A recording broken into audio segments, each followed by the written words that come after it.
Under crystal chandeliers, she sat invisible. Then a man dressed like a storm walked straight toward her. Jessica sat alone at table 12, drowning in the elegance of a wedding that had no place for her pain. Her ex had just reopened every wound. Her family had already judged her before dessert. And then Giovanni appeared. Sharp suit, scarred chin, amber eyes, the kind of man who looked like trouble before he ever spoke. He offered her a hand, a dance, and a lie. But in stories like this, the most beautiful moments are always the most dangerous, because by the end of the night, she wasn't just noticed, she was marked. In a gown of white lace, her sister Sophia embodied the untarnished optimism of a 23-year-old. From table 12, a designated outpost for the socially marginalized, Jessica observed this pageant of conventional success.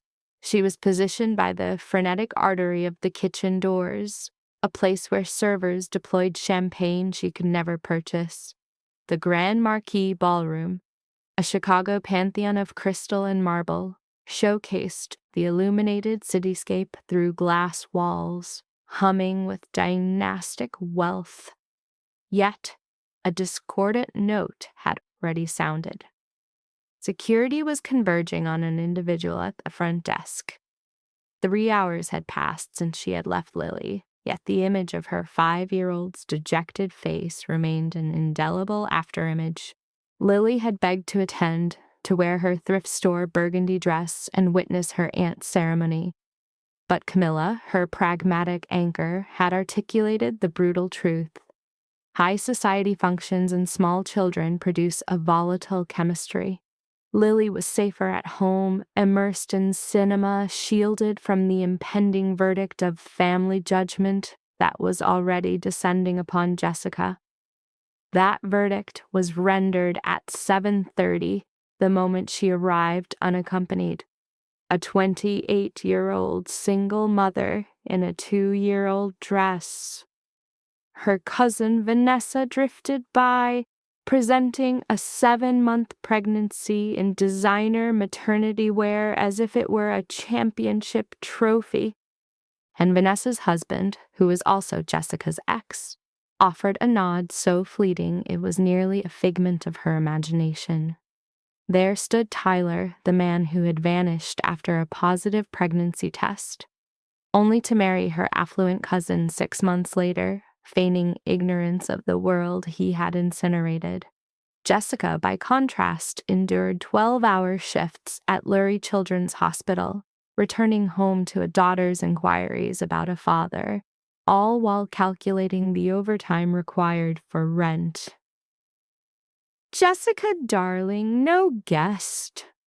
The query came from her mother, her tone a perfect alloy of manufactured concern and authentic disappointment. She had materialized at the table, her husband in tow, his face a mask of pained resignation for his daughter's perceived failures.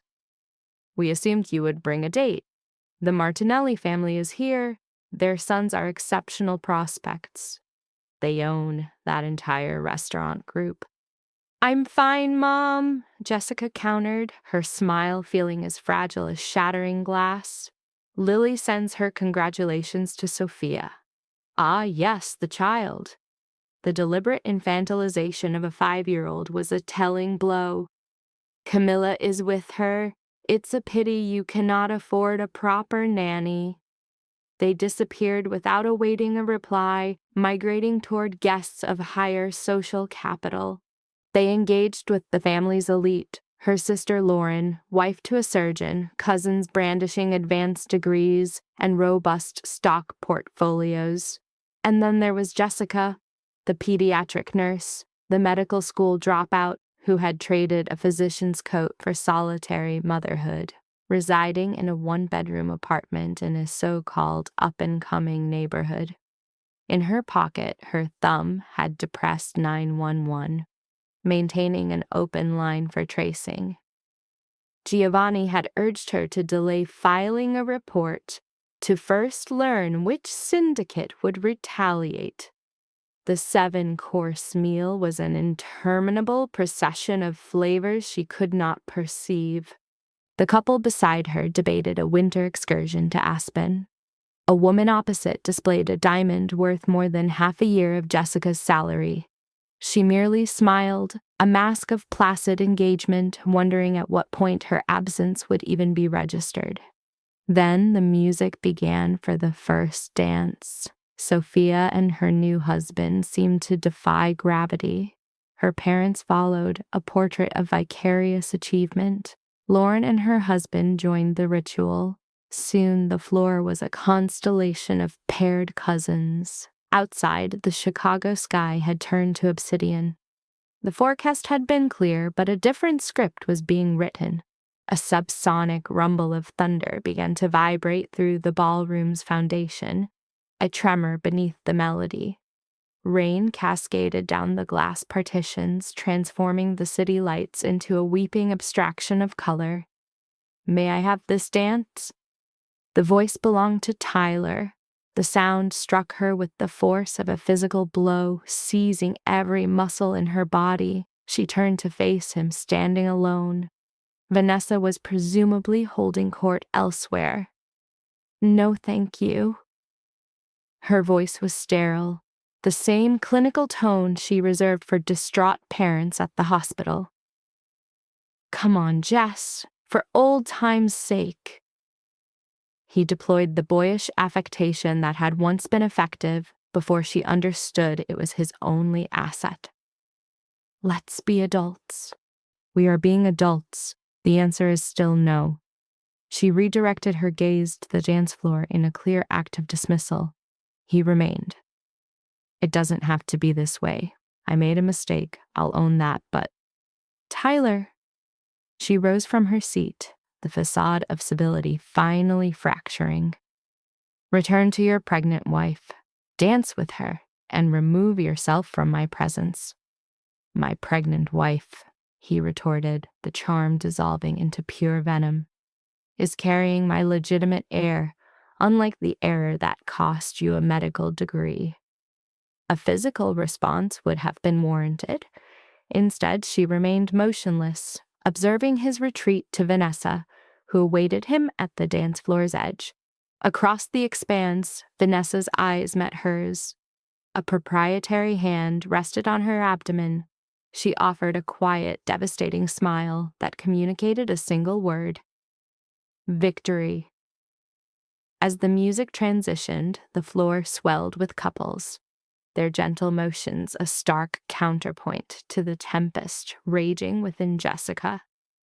She collapsed back into her chair at table 12, suppressing the impulse to disintegrate before an audience of 200 who already viewed her as a cautionary tale.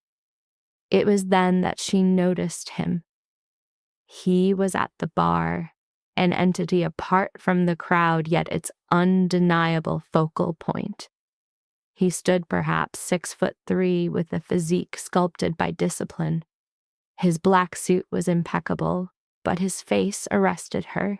High cheekbones, a jawline of chiseled stone, and eyes that, even across the vast ballroom, seemed to penetrate every layer of her defense. He was observing her. This was not a casual glance. It was an intense study, a focus so acute it should have felt invasive, but instead it induced a different kind of shock. She broke the connection first, a wave of heat rising in her face. When she looked again, he was in conversation with the elder Martinelli brother, the restaurant magnate. After a brief exchange, the stranger began to move with clear intent, carving a direct path through the throng toward her. Her primary instinct was flight, to invent an emergency involving her daughter and vanish. Yet some force rooted her to the chair at table 12 as he traversed the room, moving with the unassailable confidence of a man for whom the word no is a foreign concept. He stopped beside her table. His proximity was a visceral impact. The eyes that had been intense from afar were, up close, a warm, light brown, like amber catching fire. A faint scar bisected his chin, a detail that amplified his intensity. He carried the scent of cedarwood and some dark, unidentifiable spice. "You have been seated here alone the entire evening," he stated, his voice carrying a subtle accent reminiscent of classic Italian cinema. It appears to be a profound waste. I'm fine, she articulated, her heart beginning a frantic rhythm against her ribs. But thank you for your concern. No, he countered. I do not believe you are fine. He occupied the adjacent empty chair without invitation, a fluid, calculated motion. I believe you are in agony, and you are desperately attempting to conceal it. The accuracy of his assessment was disarming. You know nothing about me. I know you are isolated at a family event built on pairings. I know the man who just spoke with you inspired a wish for invisibility. And I know you have consulted your phone every 15 minutes, engineering an escape. The corner of his mouth lifted in something that was not quite a smile. Am I in error? You are highly observant. She placed her phone on the table, suddenly viewing her own transparent misery through his analytical gaze. Are you a friend of the bride or the groom? I am neither. A business associate of the Martinellis, then. He gestured toward the family. They were my hosts, Giovanni Fioraldi. He extended his hand. His grip was warm and solid, conveying strength without aggression. Jessica Reed. Jessica, he repeated as if analyzing the name itself. The sister of the bride, the one who arrived alone. In some circles, information disseminates with great speed. Though his hand retreated, his presence remained a stabilizing force in the room. He leaned closer. Jessica Reed, I have a proposition for you. A rational woman would have immediately retreated to the predictable world of single motherhood, a life devoid of men in tailored suits and dangerous eyes. But a new internal voice inquired, what sort of proposition?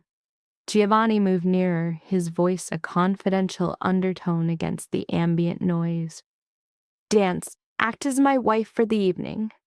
Demonstrate to everyone that you are not unaccompanied. The host gives a slight cough. The idea was stunning. A charade of marriage with a complete stranger. Why not, he replied, his logic stark and compelling.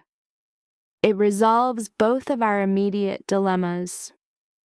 His expression was impassive, but within his amber eyes, a feral light flickered. He articulated the proposition with cold clarity. My family pressures me. Yours, it seems, celebrates your solitude. We represent a mutual solution. A rational mind would recoil from the sheer audacity of the arrangement. Perhaps, he countered, rising and extending his hand once more, his gaze directed to the floor. The music has begun, and your former husband observes. Let us orchestrate a performance. The prudent response was a firm refusal, but logic had abdicated its throne for the evening. She took his hand. A single dance, she vowed internally. His smile was a weapon. We shall see. He guided her onto the floor, his self-assurance an impenetrable shield, his palm a warm anchor on her back, his grip conveying an unsettling sincerity. The man's frame was formidable, yet he maneuvered her with breathtaking precision. You are an adept dancer, she remarked as they moved in rhythm. His form was flawless, suggesting years of formal instruction. A mandate from my mother, he conceded, a shadow crossing his features at her mention. She succumbed to cancer 2 years ago. An apology felt inadequate, yet it was all she could offer. I am deeply sorry. His amber eyes held hers. She would have admired you. She favored women who were their own foundation, women who desired a partner but never required one. An acerbic tone sharpened her voice. And you believe I am choosing you? This is a fabrication. His reply was a quiet menace. For the moment. His grip tightened, directing her into a spin. Pretense can transmute into reality, he whispered. if one is honest about their true desires. Every instinct screamed for a retreat, for a reminder that this was a charade for an inconsequential audience. Instead, she leaned into his momentum, pulled toward a fire she hadn't realized was extinguished within her. The melody shifted, but they remained, a fixed point in the room. Around them, one could witness the collective suspension of disbelief. Her own mother's astonishment was the mask of open shock. Even her sister Lauren, for once, appeared more intrigued than critical. And Tyler, he watched from the bar, his expression a perfect void. "Your ex-husband is captivated," Giovanni noted softly. She wondered at his certainty. "He is looking at you," Giovanni elaborated, "like a man who discarded a treasure only to watch another claim it." A muscle flexed in his jaw. Men of his kind are predictable. She felt a need to defend him. "You do not know him." But Giovanni's assessment was surgical. "I know he abandoned you, married your cousin, and that he is unworthy of the pain you conceal." His voice was low, yet it carried the chill of tempered steel. Am I incorrect? The question hung in the air between them. She had no retort.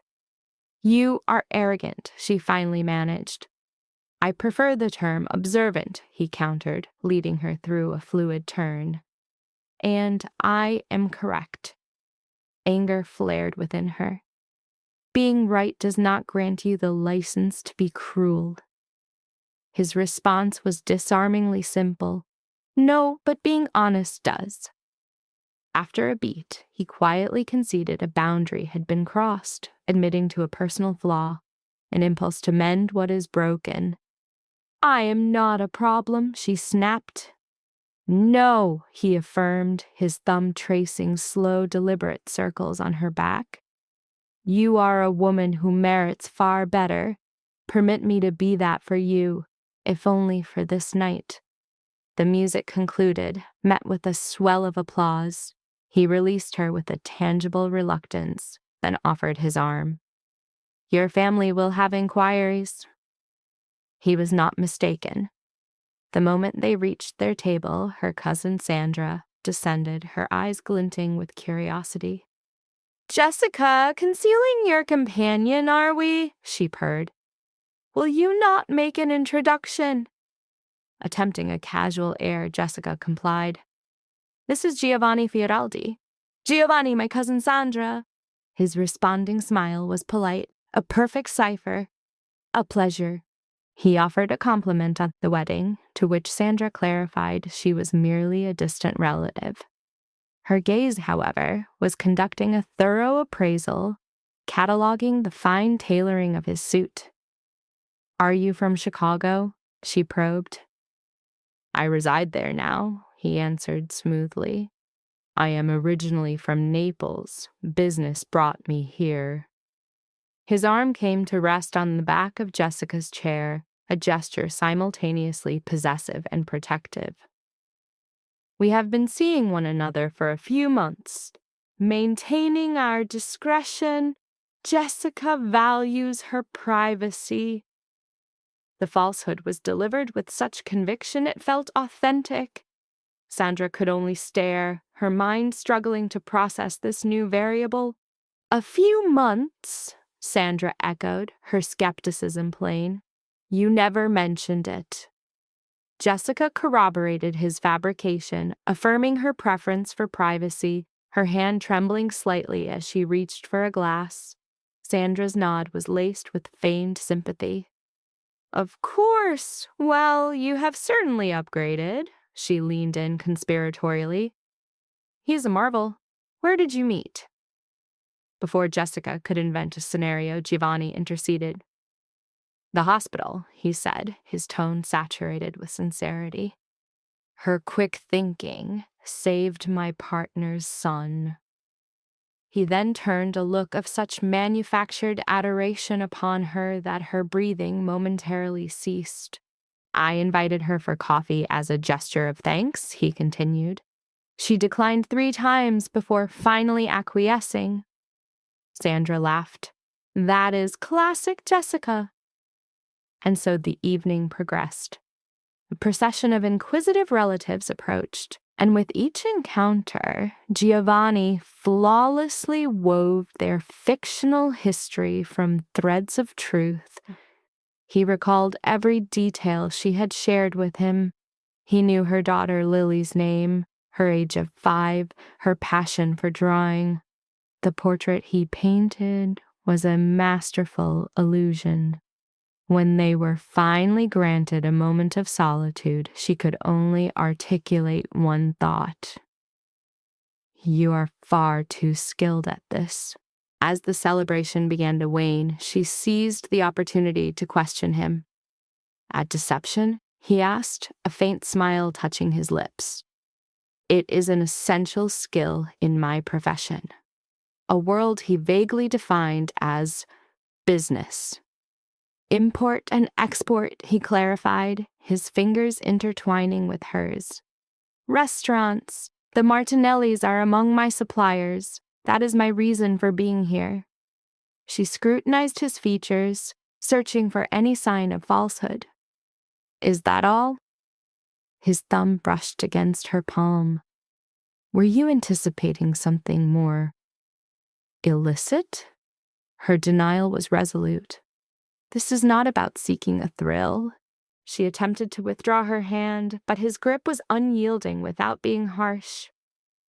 This is about surviving tonight, she clarified, about not being the object of my family's pity. His voice lowered, taking on a new intensity. You are not an object of pity, Jessica. You are a woman who works 12-hour shifts for ailing children while raising a daughter alone. That is not weakness, that is power. His gaze felt like a tangible heat on her skin, but before she could respond, a figure cast a shadow over their table. Tyler. Her ex-husband stood there, his eyes fixed solely on her. Can we talk? He said, his tone a demand. Outside. Before a refusal could form, Giovanni released her hand and rose to his feet. It is fine. I need to speak with the Martinellis in any case, he offered, providing her the perfect exit. Take the time you require. And with that, he was gone, leaving her cornered with the architect of her past ruin. Tyler occupied the vacant seat, his cologne an oppressive presence. Who is he? He demanded, dismissing any pretense she might have offered. You would have told Camilla, he stated, leaning in with a predatory confidence. And Camilla informs the entire world. I have already made inquiries. No one in the medical community knew of a Giovanni Fioraldi. He is not of that world, she explained. It was a partner's child. A profound weariness settled into her bones. Frankly, Tyler, my personal life is 0% your concern. You forfeited that privilege when you abandoned me while I was pregnant. That was different. I was not prepared to be a father. But you are prepared now, with Vanessa? She gestured toward his new wife across the room, a hand resting on her pregnant stomach. Or is this child more real because she possesses the wealth for the life you desired? Tyler's expression darkened. Do not pretend you are above us. You are the one who arrives with some unknown, feigning that you have moved on. And perhaps she had. The notion felt startlingly true. Giovanni was a fiction, a narrative for a single night. Yet the desire for genuine happiness was acutely real. Happy? Tyler's laugh was a bitter, ugly sound. Jessica, be realistic. You are a single mother living from one paycheck to the next. You exhaust yourself and still cannot afford proper care for our child. That man in the expensive suit will vanish the moment he sees the true chaos of your life. The words landed like blows, each one a cold, undeniable truth. Before she could formulate a defense, Giovanni was once again at her side. "Is there an issue here?" His voice was placid, yet held a razor's edge. "No issue," Tyler replied, standing. "Just a conversation with my ex-wife." "Then your conversation is concluded." Giovanni's hand came to rest at her waist. "A storm is gathering. I am taking Jessica home, unless you have an objection to that." It was a statement, not a question. Tyler's gaze shifted between them, a clear desire to protest warring with the certain knowledge of defeat. He departed without another word. "I can hail a cab," she said in the ensuing silence. "You are not obligated to do this." "The rain is severe. Allow me to drive you." Giovanni collected her purse from the table. "Unless you fear being alone with me." And in truth, she should have. Her rational mind issued a clear directive. "Do not enter this vehicle." But she did not heed it. This Giovanni did not project an aura of random danger. He projected an aura of, "I perceive your disarray, and I am undeterred by it." So she conceded, "All right, thank you." In the next moment, a pristine black SUV appeared, a driver waiting. Giovanni held the door for her, and she settled onto leather upholstery that likely cost more than her entire apartment. He entered, maintaining a respectful but deliberate proximity, and supplied the driver her address before she could even question how he knew. The man was perpetually one move ahead, explaining, "Your cousin Sandra was quite forthcoming earlier. She had mentioned something about your proximity to the park, a fact she presented with discernible pride. The journey through a rain-slicked Chicago afforded them a necessary intimacy, a space where the city lights dissolved into an abstract smear beyond the darkened windows."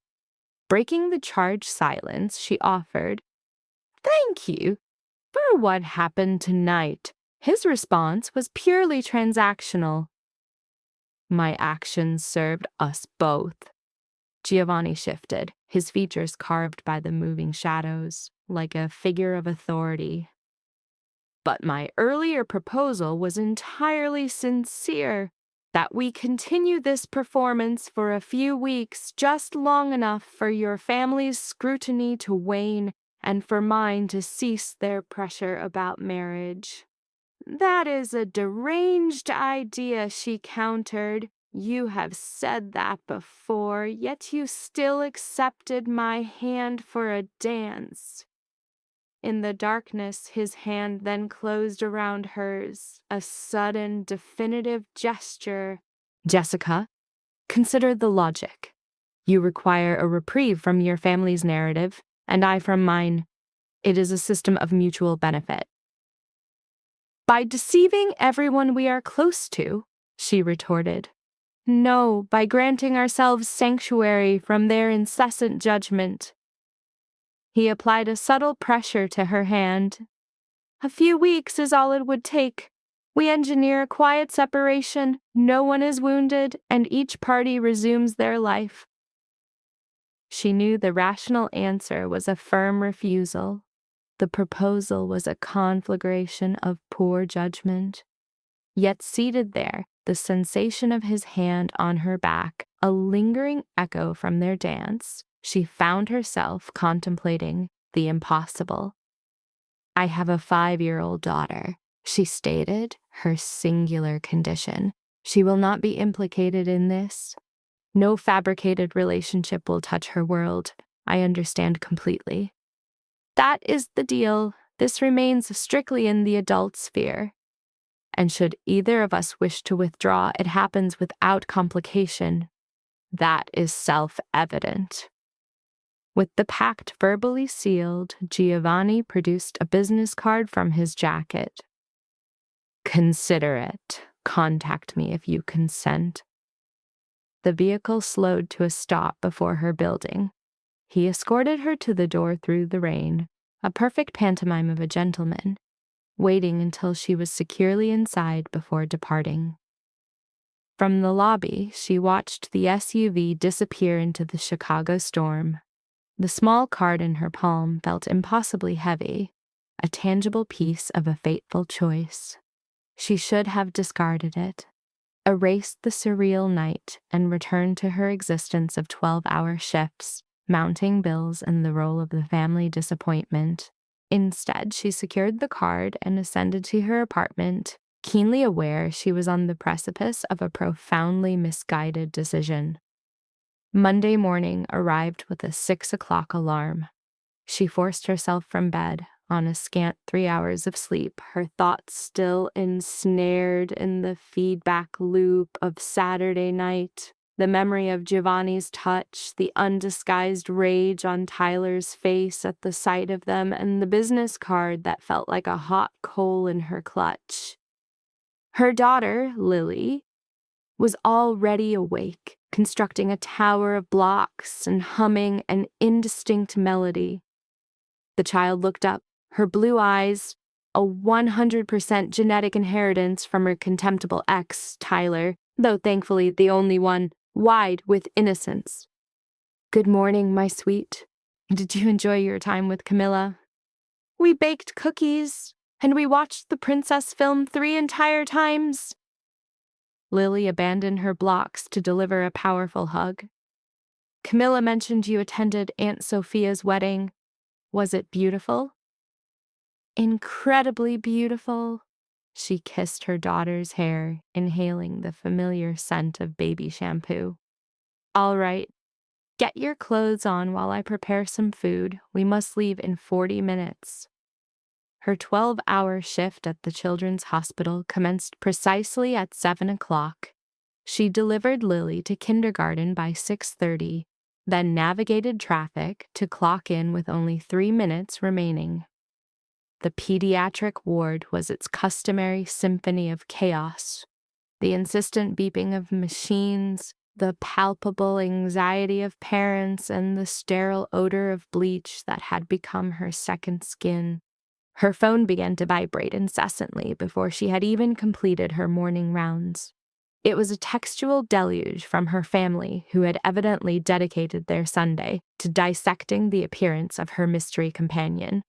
Her cousin Sandra wrote, "Urgent, call me. I require the full story on Giovanni." Lauren's message read, "Mom is in a total panic. Who is this man?" Even her mother, a novice at texting, had sent a message. "We must discuss Saturday. Your father and I are deeply concerned." She silenced the phone and thrust it into her pocket.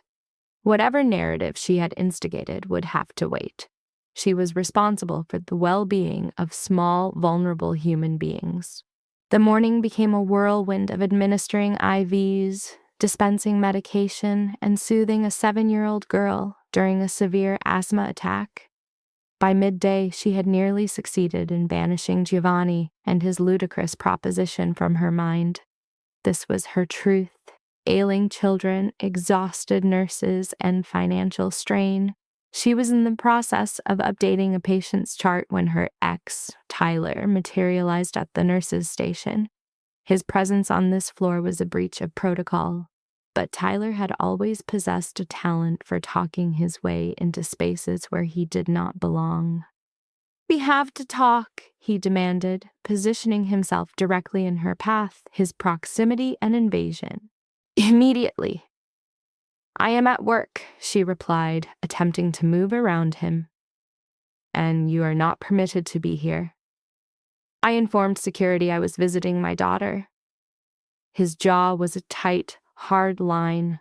The vein in his forehead was prominent, his signature physical tell for impending loss of control.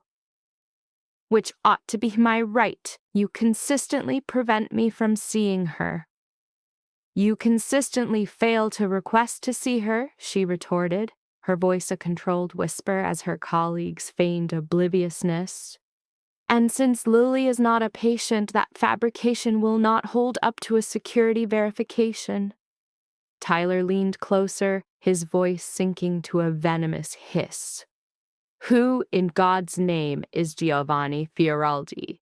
And do not insult my intelligence with that hospital benefactor story. I have been making inquiries. No one of consequence in Chicago's medical community has ever heard of this man.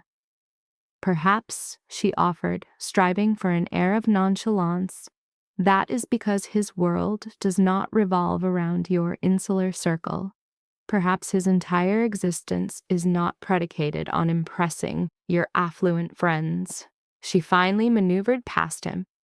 Now, I suggest you leave before I summon security. Is he compensating you? The question struck her with the force of a physical blow. She turned back slowly. Is that the arrangement? A transaction where he provides you with money to serve as his ornamental companion at social functions? The insult seared deeper than it should have. Leave, Tyler. Because that scenario would be logical. You are financially desperate, he is wealthy, and you were never above accepting charity. I have never accepted a single dollar from you or anyone else that I did not earn. Her hands clenched into tight fists.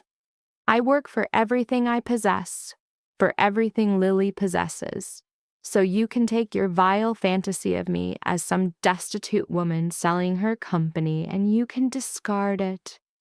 Then what is his significance to you? Tyler challenged. What could he possibly find of value in you?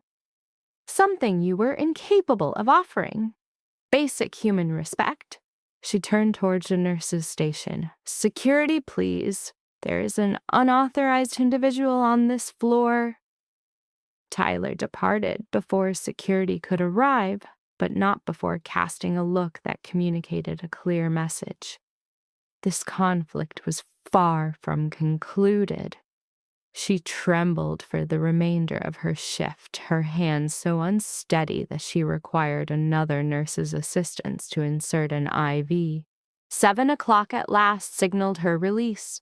She collected Lily from after-school care. Her daughter's cheerful monologue, a stark and jarring contrast to the tempest raging inside her own mind.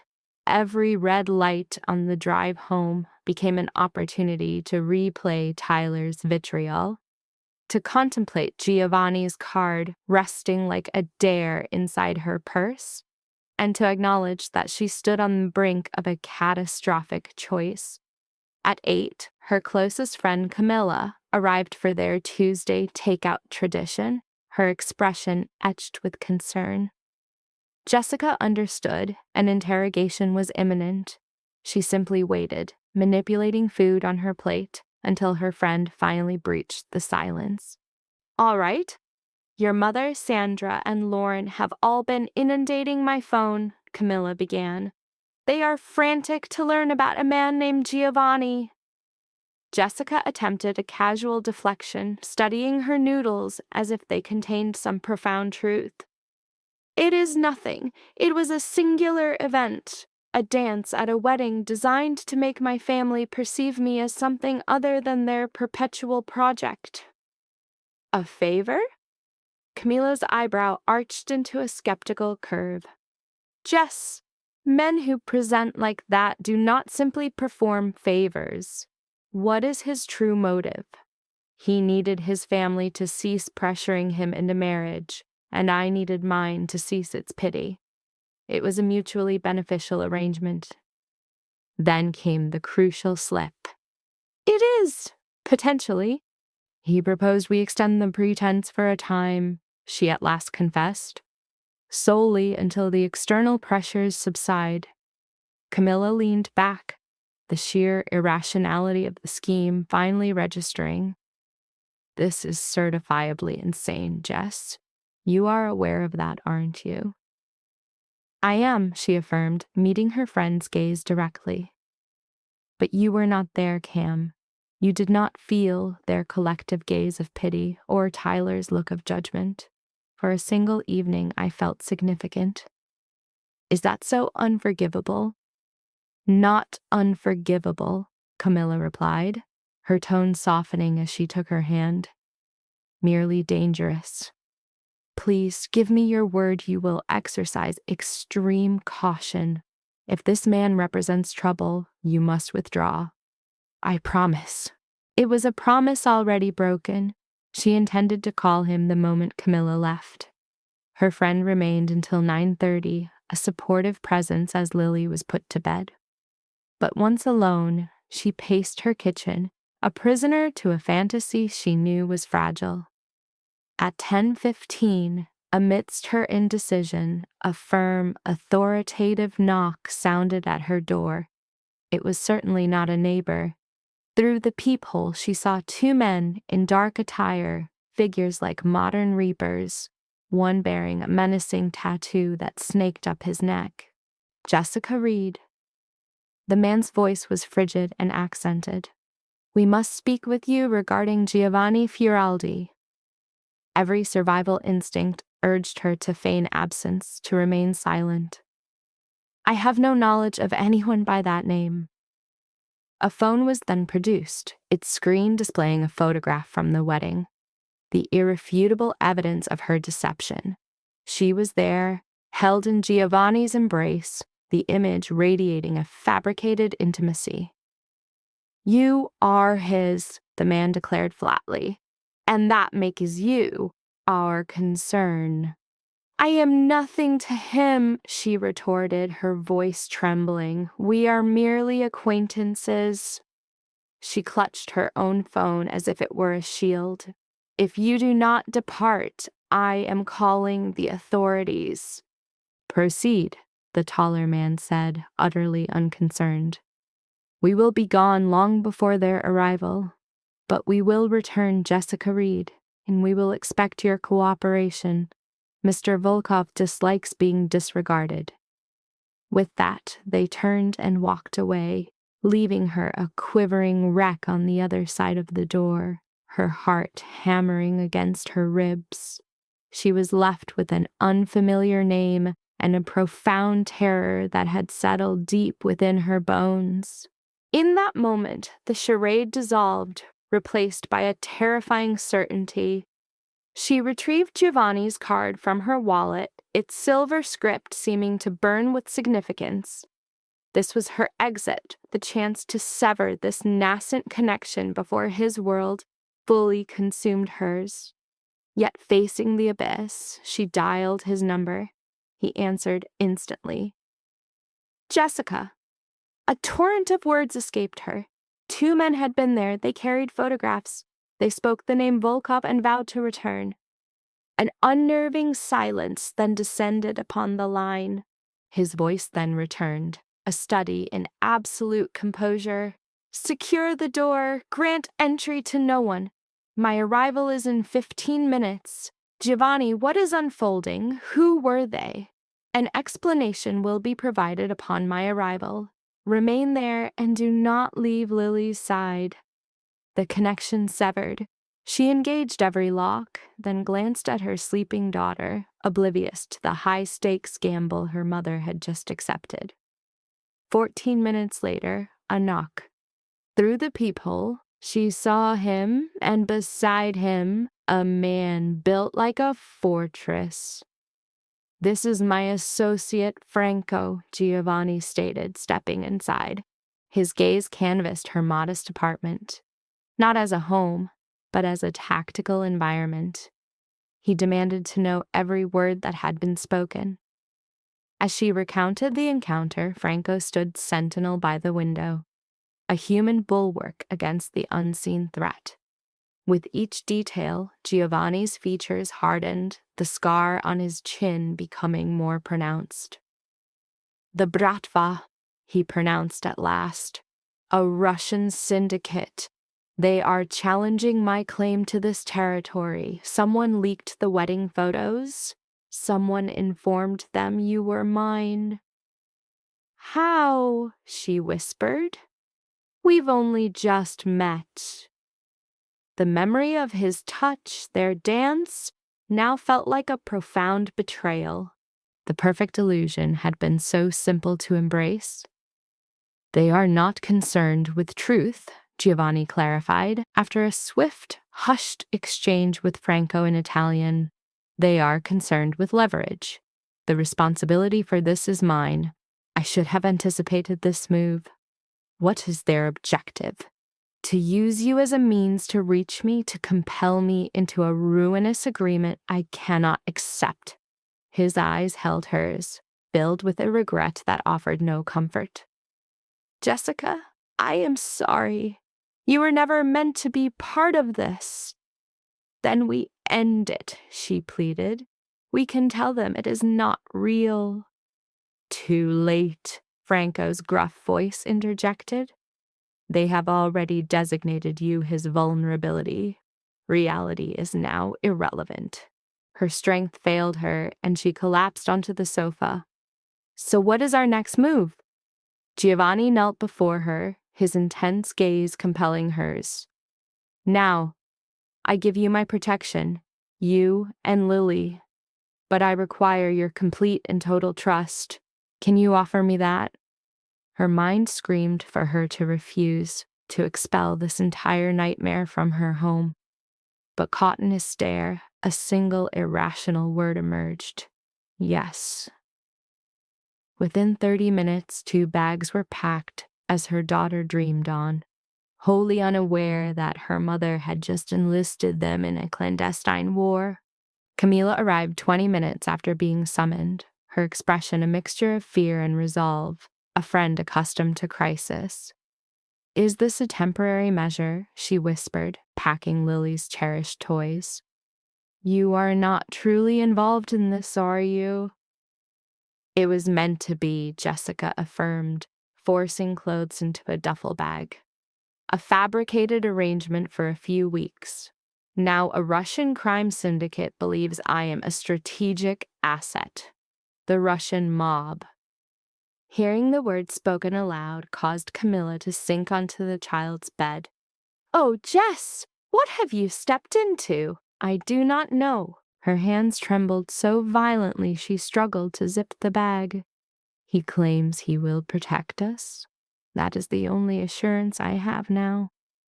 Giovanni's residence was the veritable fortress in the sky, a Gold Coast penthouse whose value exceeded a decade of her earnings. Franco drove them in an obsidian SUV, employing a circuitous route to ensure they were not tailed. Giovanni followed in a separate vehicle with a security team she never knew existed. A private key activated an elevator that opened directly into a sterile, immaculate apartment with a stunning view of the lake. The art on the walls was authentic. The furniture appeared too valuable to use. It was a cold, opulent world, the stark antithesis of the warm home she had just abandoned. The guest suites are on the upper level, Giovanni indicated, gesturing to a floating staircase. There are 3. You may choose. Camilla, a room is prepared for you as well. I am required to stay? Her friend asked, her eyes wide with disbelief. Yes. Giovanni's reply was flat and non-negotiable. Until this threat is neutralized. Anyone in Jessica's proximity is now a potential target. That includes you. How long will that be? She asked, clutching Lily's bag. Days? Weeks? She began to protest, attempting to cling to the normalcy of her job and her studies. But Giovanni gently silenced her. A favor had been invoked. She was officially on paid emergency leave for the next 2 weeks. Lily's school was informed of a family matter, and a private tutor had been arranged. Jessica was incensed. He had no authority. But his rebuttal was absolute. His authority was derived from keeping her alive. His amber eyes held her in place. This was his domain, governed by his rules. And his rules dictated that one does not allow civilians to be caught in a crossfire of one's own making. A sleepy murmur from Lily, nestled in her mother's arms, was enough to soften Giovanni's entire demeanor. He suggested they settle the child for the night and postponed their conflict until morning. The bedroom he showed them to was palatial, easily twice the size of her former living room, dominated by an enormous bed with luxurious linens. The ensuite bathroom featured a sprawling shower and a deep, soaking tub. As Jessica laid her down, Lily's eyes fluttered open, the 5-year-old disoriented by the opulent new surroundings. "Where are we?" she mumbled. "A friend's house, my love," Jessica lied. "We are having a sleepover." She brushed a strand of hair from Lily's forehead. "Go back to sleep now," she whispered. Seconds later, the child was lost to dreams, clutching her stuffed rabbit. Giovanni remained in the doorway, his expression unreadable. "She is beautiful," he remarked quietly. "She has your eyes." The observation carried a slight sting. "She has her father's everything else," Jessica retorted, adjusting the blanket, "which is likely for the best." Giovanni entered the room, moving with a surprising silence for a man of his stature, his gaze fixed on Lily with a genuine interest not often seen in those without children. "What is her age?" he inquired. 5, Jessica replied, smoothing the bedding. "She will be 6 in March. She is a genius, loves to read, is fascinated by dinosaurs, and asks questions to which I have no answers." He seemed genuinely curious. "Such as what?" The unvarnished truth spilled out. Like why her father never visits, or why all the other children have 2 parents while she only has 1. The words hung in the air, heavy with old wounds. Giovanni's jaw clenched. "He is a fool." "He is many things," she conceded. "Fool is the kindest among them." An unexpected, quiet alliance formed between them as they stood watch over the sleeping child. They were keeping a silent vigil over her daughter, not as strangers thrown together by crisis, but as a unified protective force. "I should allow you to rest," Giovanni said finally, turning toward the door. "Use the intercom if you require anything."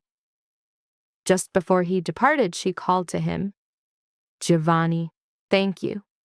She was not yet certain what she was thanking him for, only for the profound sense of security she felt. A change flickered in his expression. "I will always ensure her safety, Jessica. Both of you. I give you my word."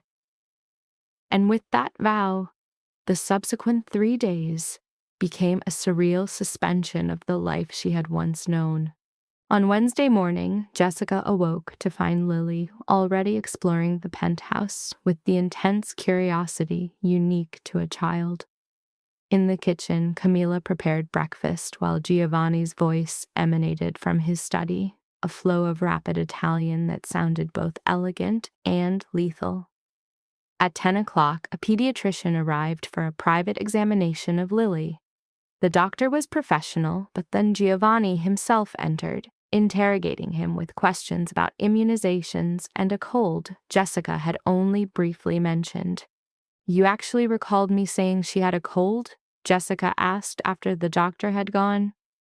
"You said she was absent from school 2 weeks ago," he stated simply, offering Lily a tablet. "I pay attention, Jessica." On Thursday, a tutor named Mrs. Patel arrived and immediately captivated Lily. Giovanni observed for a time, then, without warning, joined a drawing lesson, sketching a remarkably detailed horse and instructing Lily in the art of shading. "My mother insisted I take art lessons," he explained, his large hand gently guiding Lily's small one. "She believed in the convergence of beauty and business." From the kitchen, Jessica and Camilla observed this incredible tableau. They watched him meet the child at her level, offering praise devoid of condescension, his patience seemingly infinite. "He is good with her," Camilla whispered. "Alarmingly good." That simple fact was more terrifying to Jessica than any crime lord, because Lily was already asking when they could return to Mr. Giovanni's house. She had begun sketching figures of a tall, dark-haired man standing beside them, unwittingly filling a father-shaped space Jessica had spent 5 years trying to disregard. The nascent tension between them from the wedding had ignited into a consuming fire within the confines of the penthouse. Giovanni was a constant, commanding presence. The economy of his movements, the cedar fragrance that clung to him, the authority in his voice. Each evening, they dined together as a strange, provisional family, with Giovanni intently focused on every word Lily uttered. After Lily was asleep, they would converse on the terrace, the city lights shimmering below, carefully avoiding the topic that bound them there. He spoke of his mother, Sophia, who had succumbed to cancer when he was 33. He depicted a slow, painful farewell and the promise she had extracted from him to find a woman who would challenge him, not one who would merely accommodate his darkness. She would have approved of you, he told her on the third night, his voice low and resonant. His mother respected women of sovereign will, he explained. She began with nothing, wed my father at 19, and carved out her own dominion. Jessica finally voiced the query that had been shimmering in the silence. And what world would that be? Giovanni paused, taking a slow sip of wine. His public identity was that of a restaurateur, the proprietor of 4 renowned Italian establishments. This was the visible empire. Beneath it lay the shadow economy, the territories his father had conquered, a violent inheritance he was now bound to safeguard. You're with the Mafia, she stated, laying the unvarnished truth on the table. A subtle smirk touched his lips. I prefer to call it a civic association with situational morality. But yes, my family has governed Chicago's underworld for 3 generations. The restaurants provided a veneer of legitimacy over a foundation of clandestine operations. And the Russians? They covet those shadows, he said, his tone hardening to forged steel.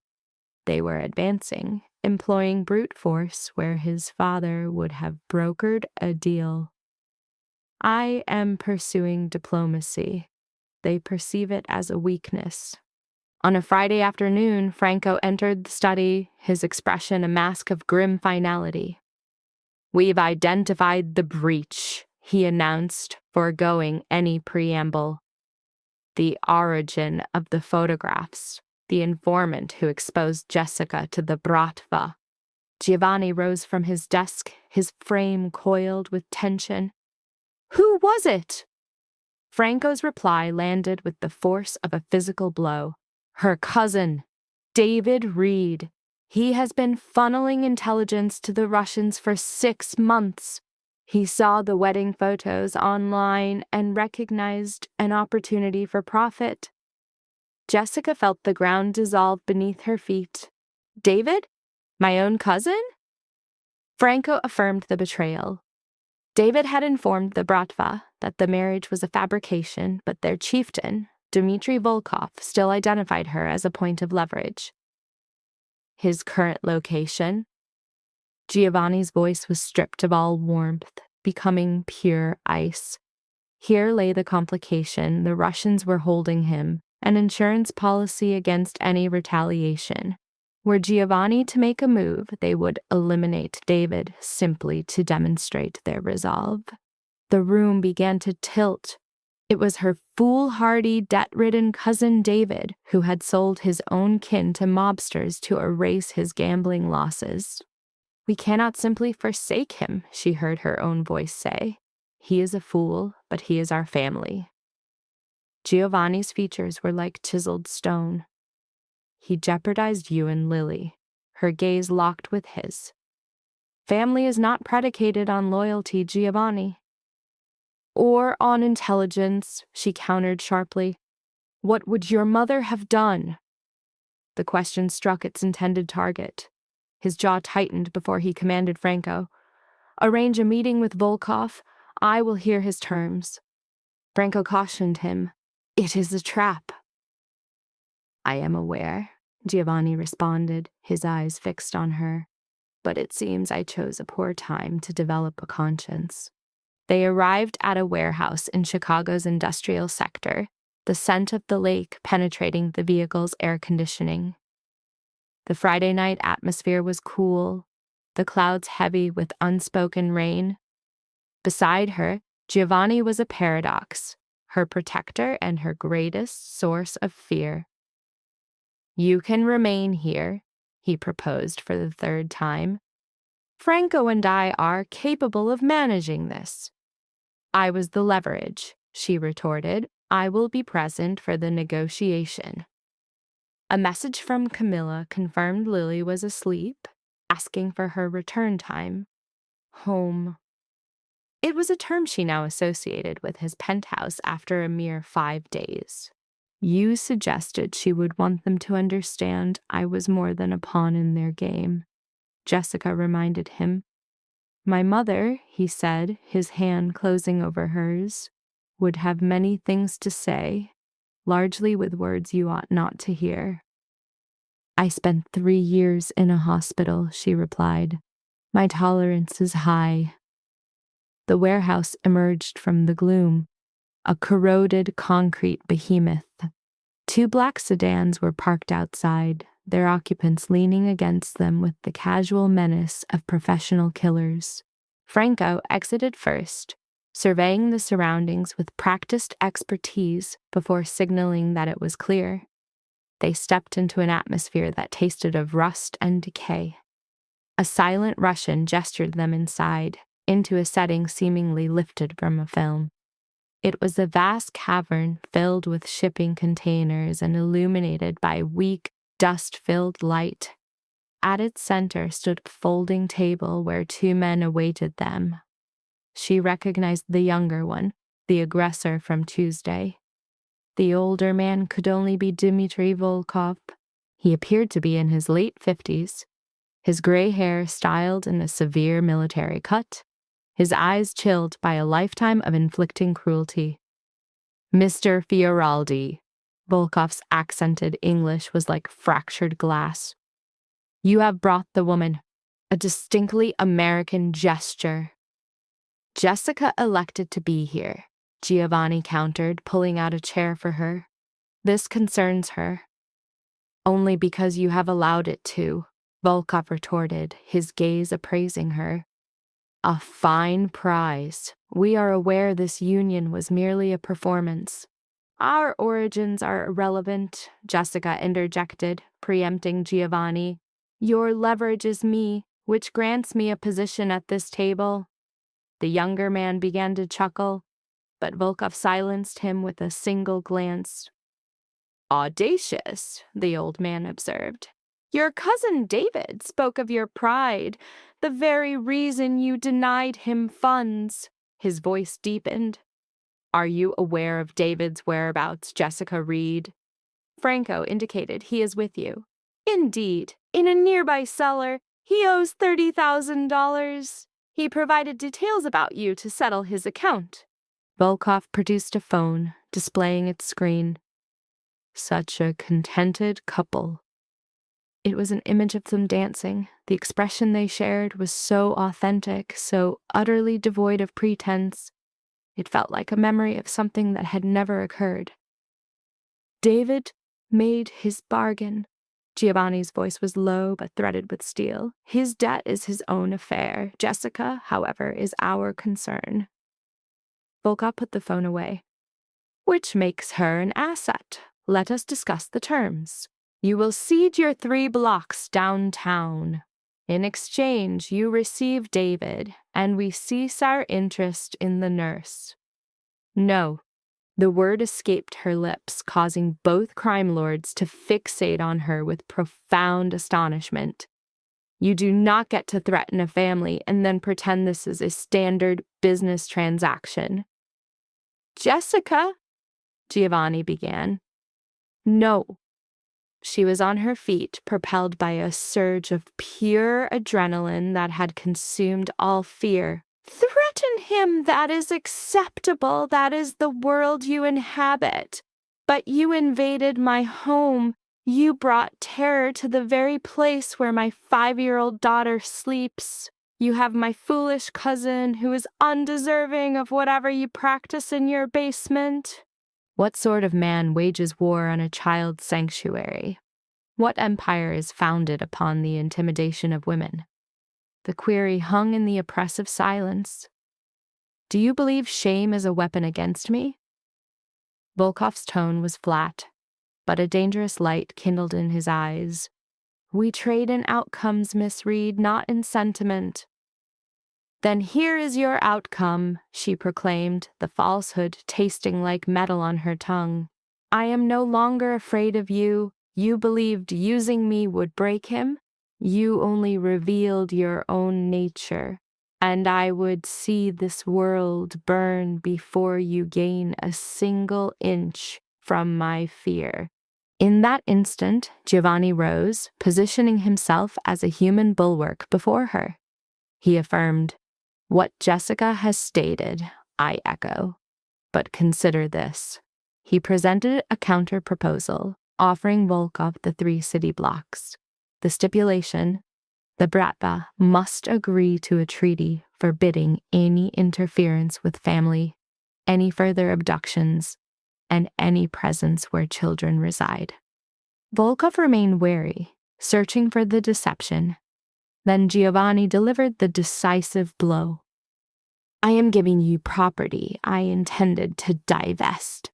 The city is rezoning it next month, and its value is about to plummet. Giovanni's composure was unbreakable. Take them. Their subsequent financial ruin will be your burden. In return, we establish a boundary. You remain on your territory, we on ours, and non-combatants are henceforth permanently off limits. After a weighted silence, Volkov's gaze returned to Jessica. She possesses fire, unhinged, but fire nonetheless. He stood. Agreed. 3 blocks, a treaty, and civilians are sacrosanct. He extended his hand. And Mr. Fioraldi, some unsolicited advice. If this marital arrangement began as a facade, you ought to consider making it genuine. A woman who speaks truth to power in that manner is a rare asset. My own wife was such a woman, and I possessed the wisdom to never let her depart. Their handshake was brief, a professional closing of the deal. David would be released within the hour, left at a hospital with a 6-month restraining order. The territory transfer would be finalized by the weekend. They exited the warehouse into a soft drizzle, but the moment she got to the SUV, her fortitude disintegrated, the adrenaline crash striking her with immense force. Giovanni caught her, easing her into the vehicle. That was either the most audacious or the most foolish act I have ever witnessed. Franco's voice came from the driver's seat as they departed. I am still undecided as to which it was. Both, she whispered in reply. It was unequivocally both. Giovanni turned to face her. You just confronted Dmitry Volkov. Do you comprehend the magnitude of that you addressed him in that manner and are still alive? Frankly, respiration was not my foremost concern, she confessed, her hands trembling. My only vision was of Lily safe in your home, and David in that cellar. I was simply weary of powerful men determining who is safe and who is sacrificed. I am a pediatric nurse, Giovanni. My entire profession is the preservation of children. And in that moment, he kissed her. Her terror dissolved as his lips met hers in a fierce, urgent kiss that tasted of every suppressed desire. One hand cradled her face, his thumb stroking her cheek, while the other pulled her across the seat until they were flush against each other. She returned the kiss with equal intensity, channeling 5 days of fear and a glimmer of hope into the embrace. He moved with an innate certainty, and her body answered with a primal instinct, completely oblivious to Franco, whose attention was now fixed intently on the road. When they finally separated for air, he rested his forehead against hers. He confessed a desire, born the moment she met his gaze from table 12, and consented to a dance. It had grown when she stood in his home with her child, entrusting him with a life she guarded from all others. It solidified as she confronted a Russian crime lord in a desolate warehouse, declaring his threats against the city's children would not stand. His city, she had corrected, yet he saw it differently. She could stand at the heart of his inferno and remain unscorched. His thumb brushed her lip as he pronounced their charade officially over. The pretense had evaporated between Saturday and now, a truth she could not deny. It was a feeling that had taken root as he sketched with Lily, as he spoke of his mother, as she found a profound safety in the sound of his voice on his terrace after 5 long years. This was, she breathed, a beautiful chaos. Anything of worth is, he countered, his lips meeting hers again, this time with the tenderness of a vow, not the fire of a demand. He asked her to stay. Not for safety, not to fulfill a bargain, but to discover the trajectory of this new, authentic connection. The vehicle's halt outside the penthouse, punctuated by Franco's delicate cough, shattered the intimacy, a reminder of the sleeping 5-year-old upstairs. She voiced the fundamental risk. Her daughter would be caught in the fallout if their world detonated. His solution was rooted in control. They would simply not allow it to detonate. Assisting her from the car, Giovanni laid out the terms of their new reality. One day, one decision at a time, beginning with the shared admission that the night had transformed everything. The elevator rose in a potent silence. At the door, Camilla's single, knowing glance at Jessica's face demonstrated she understood enough to ask nothing at all.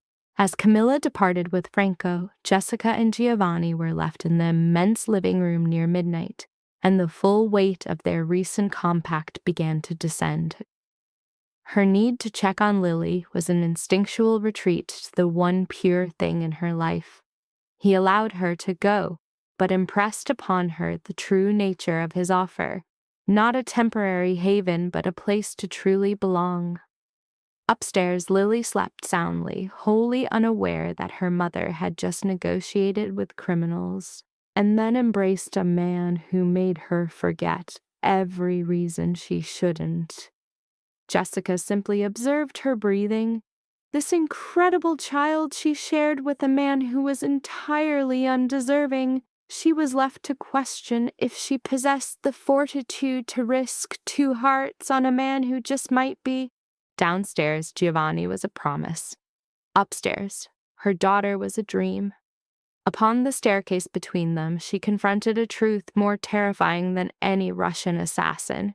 She was developing feelings for Giovanni Fioraldi, and for the first time since Tyler's abandonment, she resolved to surrender to the fall and see where she landed.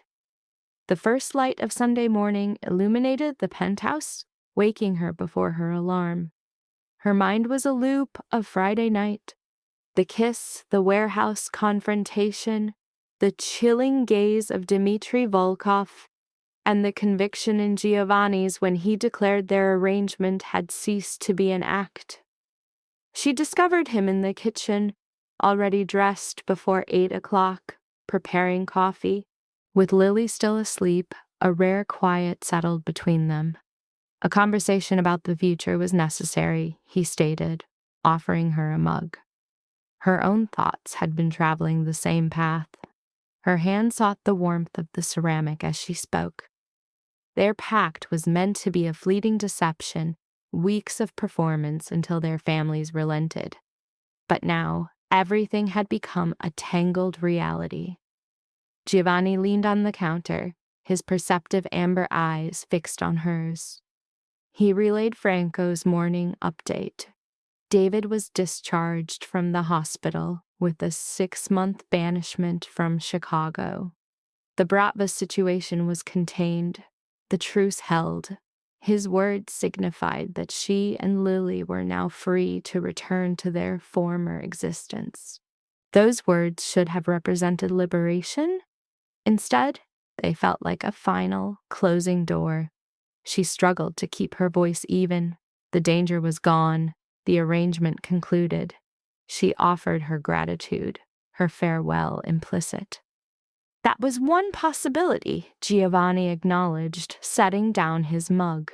He then presented another. Franco could arrange a complete reset. Flawless new identities, a different city, a life utterly remade. He could provide her and Lily with absolute protection, placing them somewhere far beyond the reach of Tyler or his own world. Financial stability, a clean slate, everything she could possibly want. The offer was to make them vanish.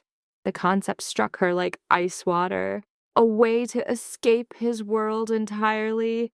This was, he explained, a choice untethered to obligation or debt. His expression was an impenetrable mask. He had pulled her into this turmoil, and the least he could offer was an untainted exit. Before she could formulate a reply, the sound of small feet descending the stairs filled the silence.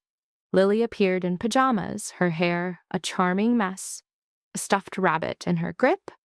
"Good morning, Mom. Good morning, Mr. Giovanni." She climbed onto a counter stool. "Are you making pancakes?" "Mr. Giovanni makes the best pancakes." "I certainly can," Giovanni replied, already gathering supplies. "Do we want chocolate chip or blueberry?" "Both," Lily declared, bouncing with excitement. "Mom, can we just live here forever? I really like it here." She added that Mr. Giovanni had promised to teach her how to draw buildings today. Jessica felt her heart fracture. "Honey, we have been guests of Mr. Giovanni. We can't simply remain here indefinitely." "But why not?" she asked, her gaze shifting between them with the flawless logic of a 5-year-old. "He has so many extra rooms. And you don't mind, do you, Mr. Giovanni?" His eyes met Jessica's over the child's head. "I don't mind at all." "Lily, sweetie, go wash up before breakfast," Jessica said softly. As the girls scurried off, the two were left alone once more. "She has grown attached to you," Jessica stated, her voice low. This was precisely the outcome she had feared. If they were to leave now, the child would have questions that had no easy answers. "So don't leave," Giovanni said, beginning to whisk the batter with practiced ease. "Stay. Let's explore what this could become without the pretense, without the duty of protection. Just two individuals considering a genuine future.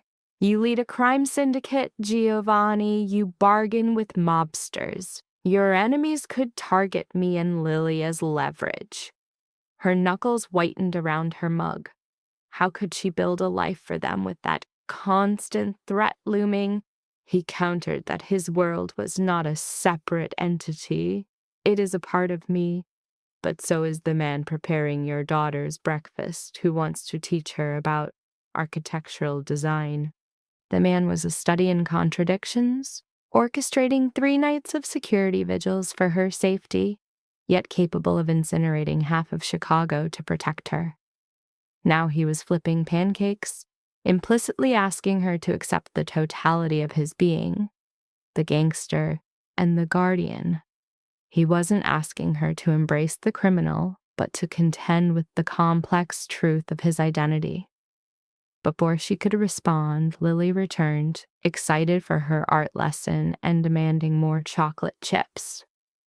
The entire breakfast scene projected a disarming normalcy, the picture of a real family. This domesticity was more unnerving than any gunfight, feeling far too right, too natural for a relationship only days old. So, following breakfast, she announced her own plan. She was returning to her hospital job the next day. Giovanni's focus sharpened. He declared it a reckless idea. The truce with the mob was tenuous, the situation still unstable. She interrupted, insisting it was a necessity. She needed to reclaim a piece of her normal life, to affirm she was not merely a protected asset in his penthouse. For them to have any prospect of a future, she had to maintain her own identity. He regarded her with a long, assessing look, then dictated his terms. A dedicated driver and a full security detail at the hospital. This point was non-negotiable. Fine, she conceded, learning to choose her battles. But his men had to remain unseen. She would not have bodyguards patrolling a children's ward. Monday morning arrived with its familiar cadence. She left Lily at kindergarten with a kiss and proceeded to Lurie Children's for her first shift in more than a week. The hospital was the same managed chaos she knew well. Frightened children, anxious parents, the sterile scent and rhythmic beeps that felt like home. Her supervisor greeted her immediately. "Jessica, it is wonderful to see you again. Is your family matter resolved?" "It is," she confirmed, thanking her for the understanding. "Of course," the supervisor replied. "And you'll never guess. One of our primary donors called specifically about you. An incredibly generous man. He wanted to ensure your position was secure." The supervisor gave Jessica a deeply meaningful smile. "Your new beau must be extremely well connected." Jessica offered no correction. It was simpler than explaining the surreal truth. The shift progressed with its usual demands: monitoring IV lines, dispensing medication, comforting a 3-year-old suffering from pneumonia. Around 2 in the afternoon, she was paged to see a long-term patient. 7-year-old Marcus had been battling leukemia for 8 arduous months. He was in for another round of chemotherapy, exhausted but his spirit undimmed. Nurse Jessica, his face brightened as she entered. "You're back." "I missed you. I missed you as well, champ." She took his vitals, charting the numbers. "How are you managing?" "Tired," he admitted. "But my mom says I'm a warrior." A child's hands twist the hospital linen, a small gesture of immense turmoil. Marcus asks Nurse Jessica a question of cinematic weight: whether happy endings are more than fiction. The inquiry lands with unexpected gravity. Seated on his bed, she frames an answer, defining happiness as a prize for the courageous. He reveals this echoes his mother's doctrine of bravery. Then, with the piercing wisdom of a 7-year-old, Marcus inverts the lesson, asking if she herself is being brave. The child has become the confessor. "Yes, Marcus," she affirms, "I am." His conclusion is absolute. Her happy ending is thus assured, just like his. A pact is formed between 2 fighters. Jessica leaves his room, not just with tears, but with a sharpened sense of purpose. She juxtaposes Marcus's fight for every breath with her own hesitation to pursue a complicated happiness. Her shift concludes at 7. In the concrete expanse of the parking garage, she signals her departure to Giovanni. The October air is sharp, her exhalations forming brief specters in the gloom. Above, surveillance cameras serve as silent witnesses to the events about to unfold in the 30 seconds before security would intervene. From the voids between vehicles, Tyler emerges. His voice, a wire pulled taut with latent fury, declares they must talk. He intends to dissect her new relationship, armed with details he has unearthed. "Tyler, not here," she protests, moving toward her vehicle. "Go home to your pregnant wife. His grip on her arm is not violent but absolute, a physical halt to her escape. He recites his intelligence. Giovanni Fioraldi, proprietor of 4 Italian restaurants and a figure of interest in major Chicago financial crimes. Was she aware, he questions, or did Giovanni's wealth render her ethics flexible? Let go, she commands, breaking free. Her life, she states, is her own affair, but it becomes his, he counters, when his daughter is exposed to a criminal element. His proximity increases as he lays his claim. She is still my daughter. He will not permit Lily's induction into a criminal underworld. Your daughter! The words detonate a rage suppressed for 5 long years. She presents a catalog of his abandonment, his departure during her pregnancy, his marriage to her cousin, his complete absence, financial and emotional, from Lily's life. His feigned concern is nothing but a vehicle for his own bitterness. Tyler's retort is a twisted mirror of her accusation, positioning himself as a savior from her own poor choices. His expression hardens. He reveals his strategy. He will inform the police about Fioraldi, and upon his arrest, he will sue for custody, branding her an unfit mother who willfully endangers her child. The heat of her anger is extinguished by a wave of cold dread. You wouldn't, his sneer is his answer. Dump him, Jess, or lose her.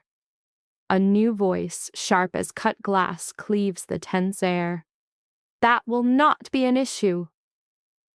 Giovanni materializes from the shadows by the elevator, his associate Franco in his wake.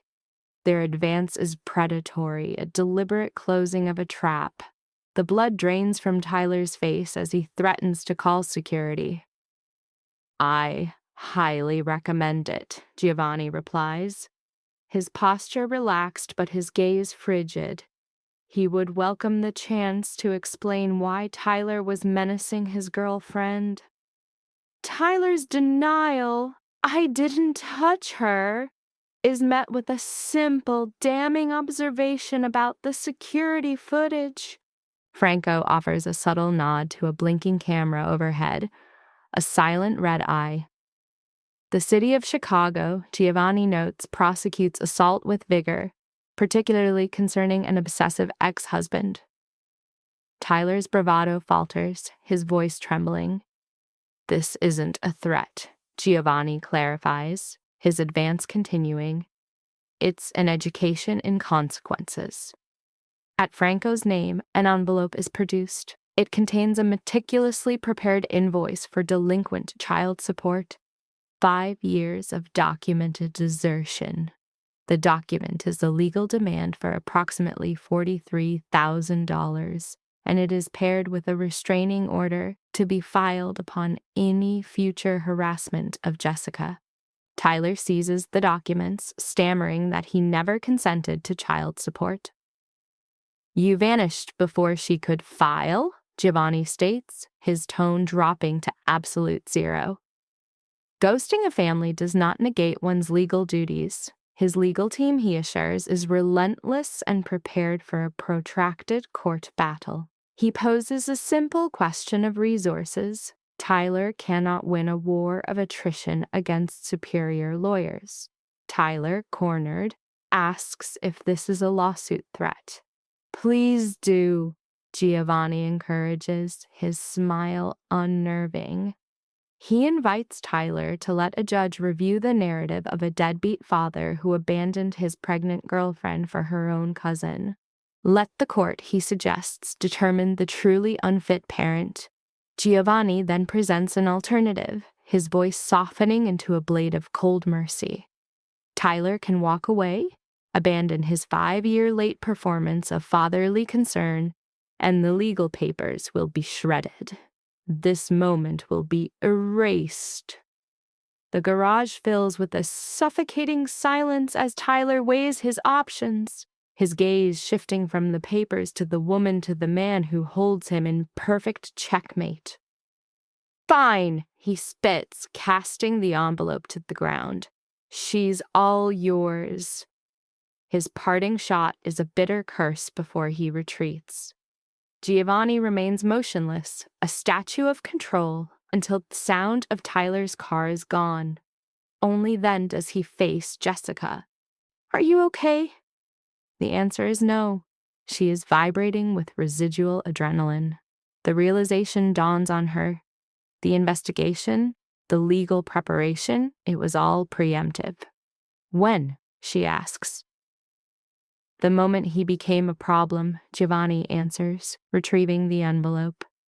He explains his philosophy. He does not react to threats. He neutralizes them before they can harm those he values. The question then forms on her lips, sharper than intended. What happens when he is the threat? When his world is the source of danger to Lily? His gaze locks with hers as he delivers his solemn vow. He would eliminate that threat as well, even if it meant removing himself from their lives. The choice, he insists, is hers alone. Franco quietly excuses himself to the car. They are left alone in the freezing quiet, where Jessica performs a rapid calculus of desire against risk. Her whispered decision, "Take me home, to your place," is an acceptance of the paradox. Giovanni offers his arm, and in taking it, she solidifies a choice far more terrifying than any threat Tyler could devise. The subsequent 2 weeks are a montage of constructing a new existence atop the foundations of the old. She relocates to his penthouse, yet retains her apartment, a sanctuary and a strategic buffer between her daughter's life and the complexities of her new partner. Giovanni, in turn, integrates into the domestic chaos of life with a 5-year-old with surprising ease. He masters the ritual of 3 bedtime stories and the art of concealing vegetables.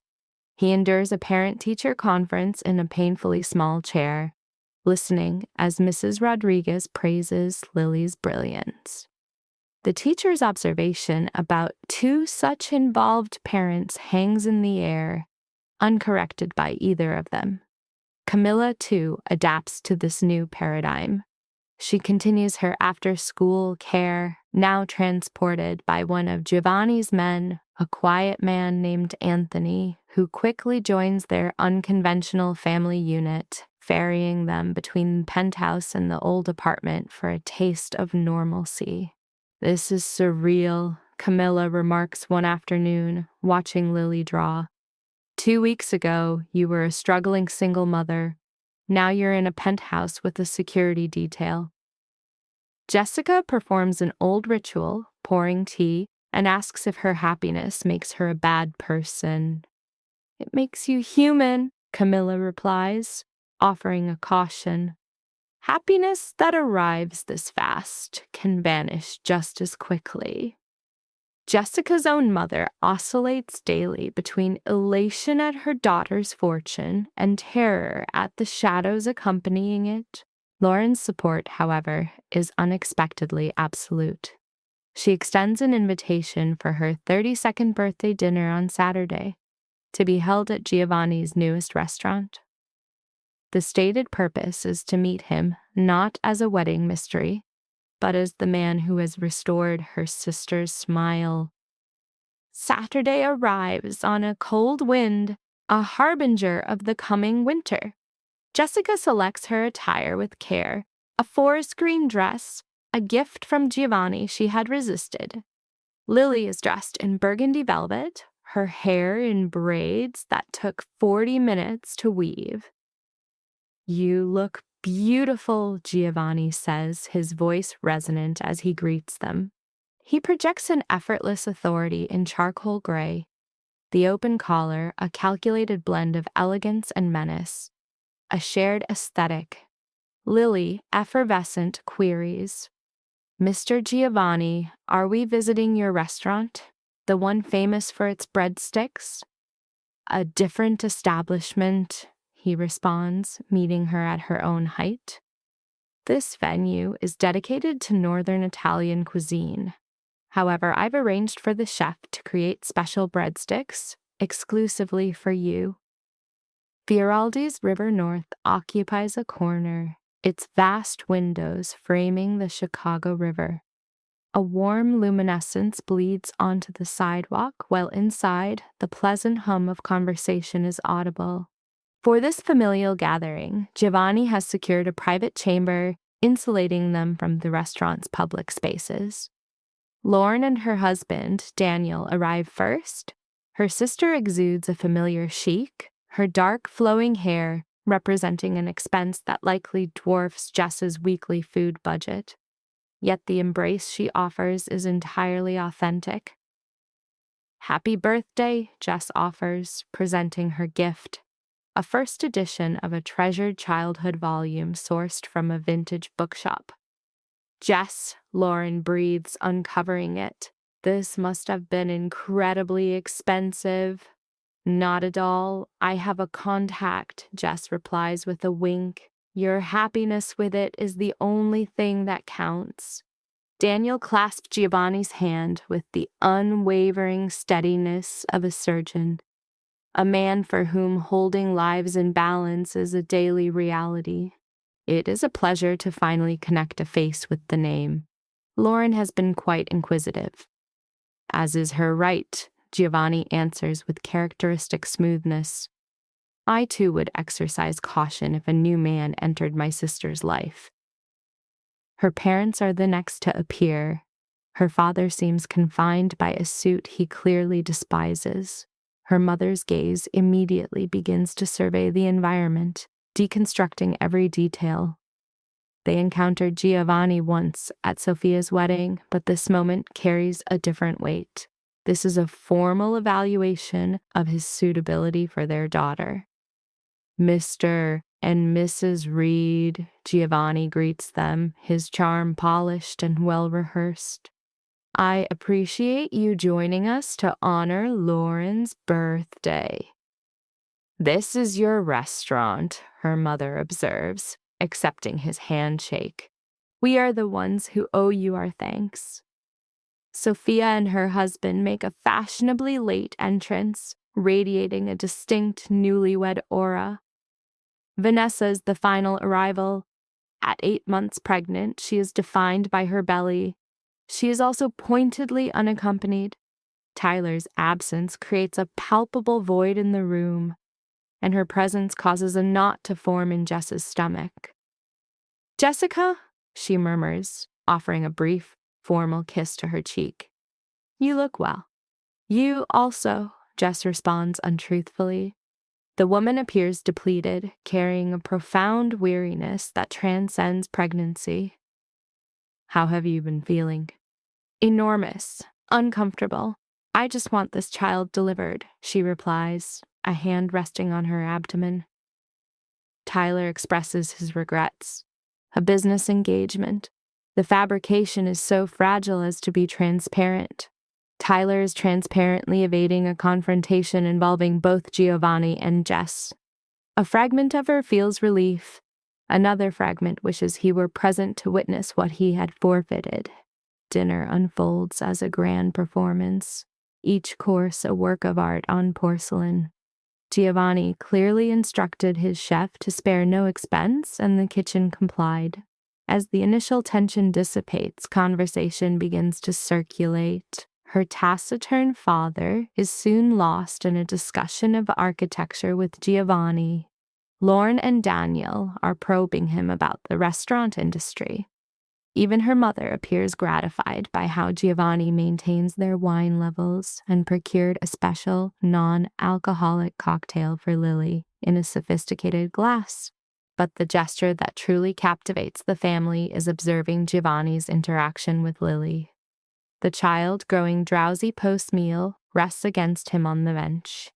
Without hesitation, he drapes an arm over her small frame, continuing his conversation with her father while stroking her hair. The action is so instinctive, as if performed countless times. "He is incredible with her," Lauren whispers to Jess during a visit to the restroom. "I did not anticipate this." "Nor did I," Jess concedes, studying her reflection. But he is incredibly patient and he makes her feel significant. Because she is significant. To him? Lauren's eyes meet hers in the mirror. Jess, I have been deeply concerned about you for so long. Seeing you exhaust yourself, raising Lily alone, rejecting all offers of support. But now, there's a change. You seem less burdened, as if you are finally permitting yourself to experience joy. I am attempting to, Jess says, her throat constricting. Is that permissible? Am I allowed happiness with a man of his kind? A man of his kind? Lauren pivots to face her directly. Do you mean a prosperous man who treats you with respect, who transparently cherishes your daughter, who surveyed our chaotic family and concluded you were worth the challenge? She grips Jess's shoulders. Jess, he is not the issue. Tyler was. Mom's unattainable standards were. Your belief that you deserved less was the issue. They return as dessert is served, a monumental tiramisu cake for the birthday that causes Lily's eyes to widen. Lauren extinguishes her candles enveloped by her relatives, and for the first time in 5 years, Jess doesn't feel like an outsider. She feels an integral part of the whole. Vanessa departs immediately after the cake, citing fatigue, but she pauses at Jessica's chair before leaving. I am glad you found happiness, she whispers. Truly, I believed I was taking what you desired, but perhaps you evaded a disaster. Tyler is not... Her voice fades, a hand on her side. He is not the person I perceived him to be. Vanessa, do not, she interrupts, raising a hand. I made my decision. You made yours. I just needed to express that I can see you secured the more favorable outcome.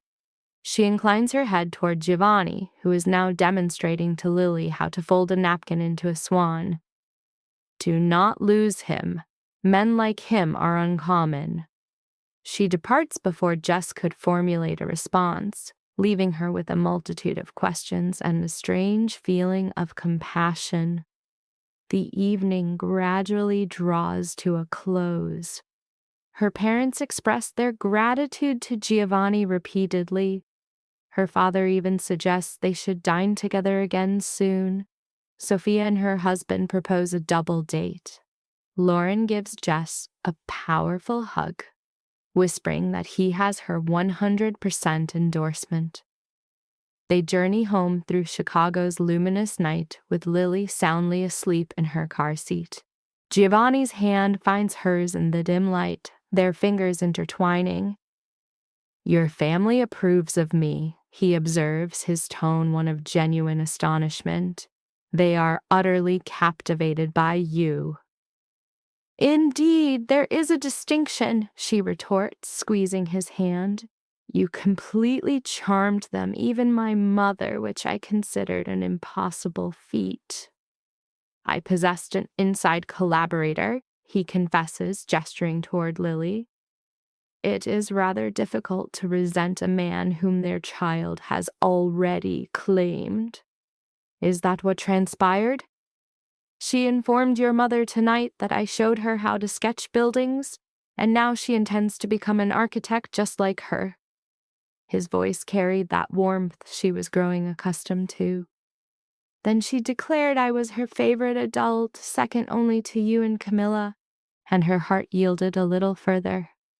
Giovanni, I understand your thoughts, that we must proceed with caution, that she is becoming far too attached, that if this entire endeavor implodes, she will be devastated. He glances at her as they cross beneath the street lamp. But Jessica, what if it does not? What if this is genuinely how 3 individuals forge a real family? She had no counter-argument for that. But later, observing him carry Lily to her bedroom and tuck her in as if it were a years-long ritual, she began to consider if, perhaps, they were constructing something truly durable. That evening, with Lily deeply asleep and the penthouse silent, Giovanni found her on the terrace. "Thank you," he says, his arms enveloping her from behind, "for allowing me entry, for entrusting me with her, for attempting this when it seemed utterly illogical. Thanks for leaving me with no alternative." She relaxes into his embrace. "For these past 2 weeks, for this evening, for every single moment, you make me believe that storybook nonsense could be real if one is simply courageous enough to pursue it." They remain there, observing the city lights reflect on the water. And for the first time, she allowed herself to envision a future that was not merely a fleeting stage, where the man holding her was not just an infatuation, but the man she was already lost to, where her child would have a father who selected her, not one who absconded. 2 weeks. That was the entire span since the warehouse incident, since Giovanni declared his intention to make their fictitious arrangement a reality. But chronology is meaningless when something feels so fundamentally correct. When returning home is to enter a space where a man who believes you are extraordinary awaits, and your daughter is sleeping above, finally secure. Perhaps Camilla's assessment was accurate. Such intense happiness, arriving so swiftly, could likely vanish with equal speed. But that night, held in Giovanni's arms beneath the Chicago heavens, she concluded it was a risk she was willing to accept, because certain things and certain people justify the struggle. And Giovanni Fioraldi, with his perilous world in tender hands, who loved her child as his own, was a gamble she was prepared to make. That Saturday evening carried a sharpness, a prelude to the approaching Chicago winter. 3 weeks had passed since Sophia's wedding, a period that felt both instantaneous and eternal. Giovanni was adamant about a dinner at his flagship Gold Coast location, Fioraldi's on Astor, for what he enigmatically termed new beginnings. I was beginning to comprehend that his definition of formal involved reserving the entire second level of his most prestigious restaurant, an establishment boasting a Michelin star, a 6-month reservation list, and an exclusively elite clientele. Reserving the entire floor was not a standard practice. She voiced dissent when he first revealed the arrangement. "I require privacy," was his only reply, his expression an unreadable cipher concealing his true intentions. And so, within their penthouse, she found herself fastening Lily into a burgundy velvet dress, attempting to quell the tempest in her own chest. An immense, unspoken significance permeated the evening air, a weight she could not yet define. "Mom, you're messing up my hair," Lily protested, pulling away from her mother's nervous hands. "Mr. Giovanni assigned me a crucial task, and my appearance must be flawless." "A crucial task?" She adjusted the girl's collar. "It's classified," the child whispered, her eyes alight with the pure joy unique to a 5-year-old entrusted with a profound secret. "A very good one. The greatest secret of all." At that moment, Giovanni materialized in the doorway, a figure of sartorial perfection in a charcoal suit that bespoke immense value. His amber gaze swept over them, filled with a warm, undisguised admiration. "My 2 favorite women looking utterly breathtaking." He knelt to meet Lily's eye level. "Are you prepared for your special assignment tonight?" "Yes," she confirmed brightly. "I rehearsed all week, just as you instructed." "Rehearsed what?" Jessica's gaze shifted between them as a subtle sense of alarm began to surface. "You will see," Giovanni stated, rising to offer his arm. "Shall we?"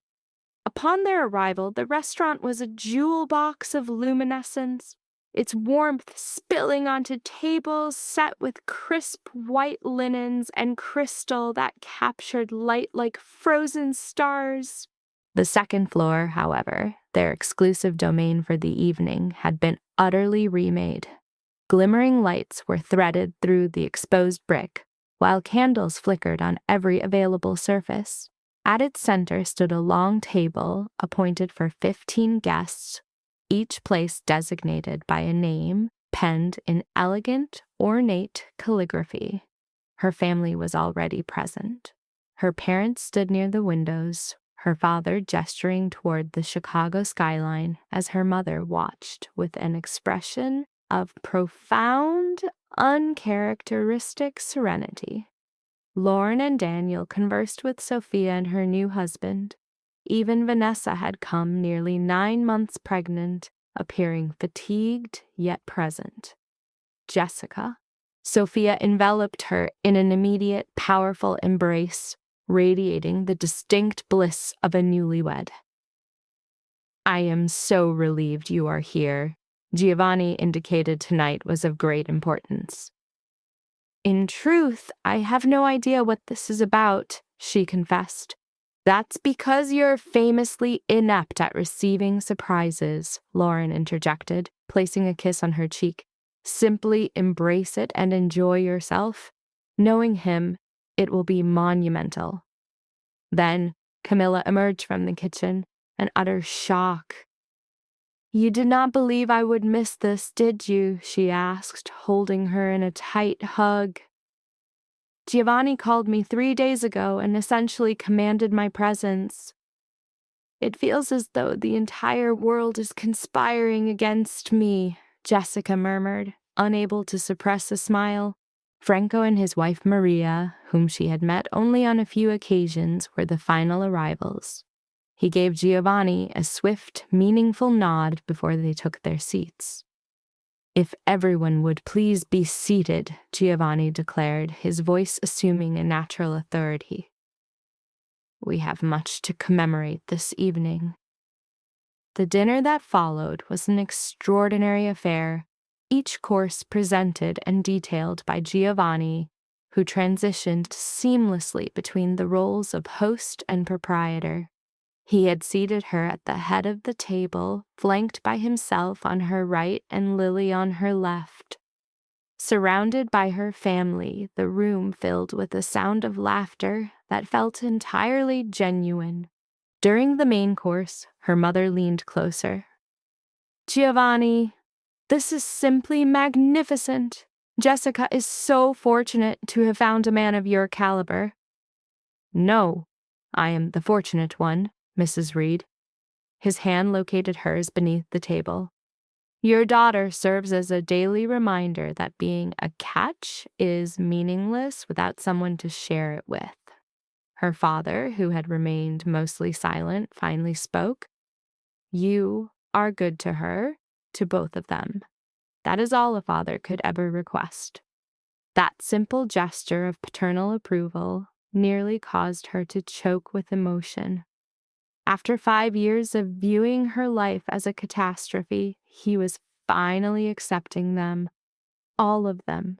Dessert was served as the sky outside deepened to obsidian, transforming the city into a constellation of electric lights. Chocolate soufflés dusted with gold were placed before each guest. "Before we indulge," Giovanni began, rising and tapping his glass, "there is something I must say, or more accurately, something I must ask." Her heart seemed to halt its rhythm. Around her, faces held knowing smirks. She was the only one unaware of the script. "3 weeks ago, I attended a wedding for a business matter, expecting nothing of consequence."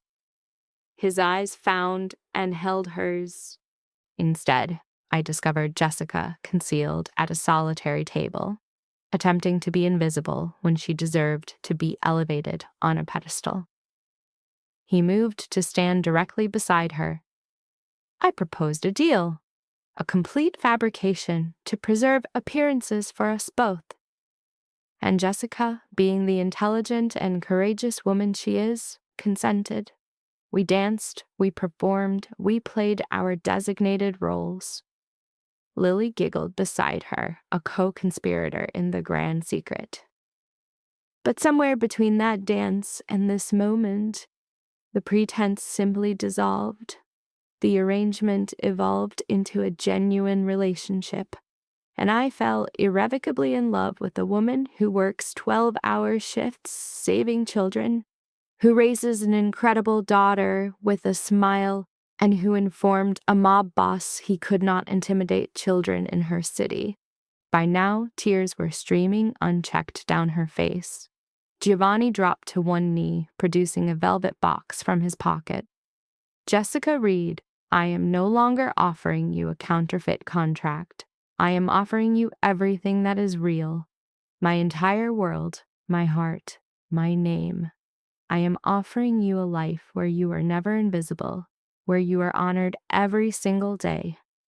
He opened the box, and the ring inside refracted light like a spinning star. Will you marry me?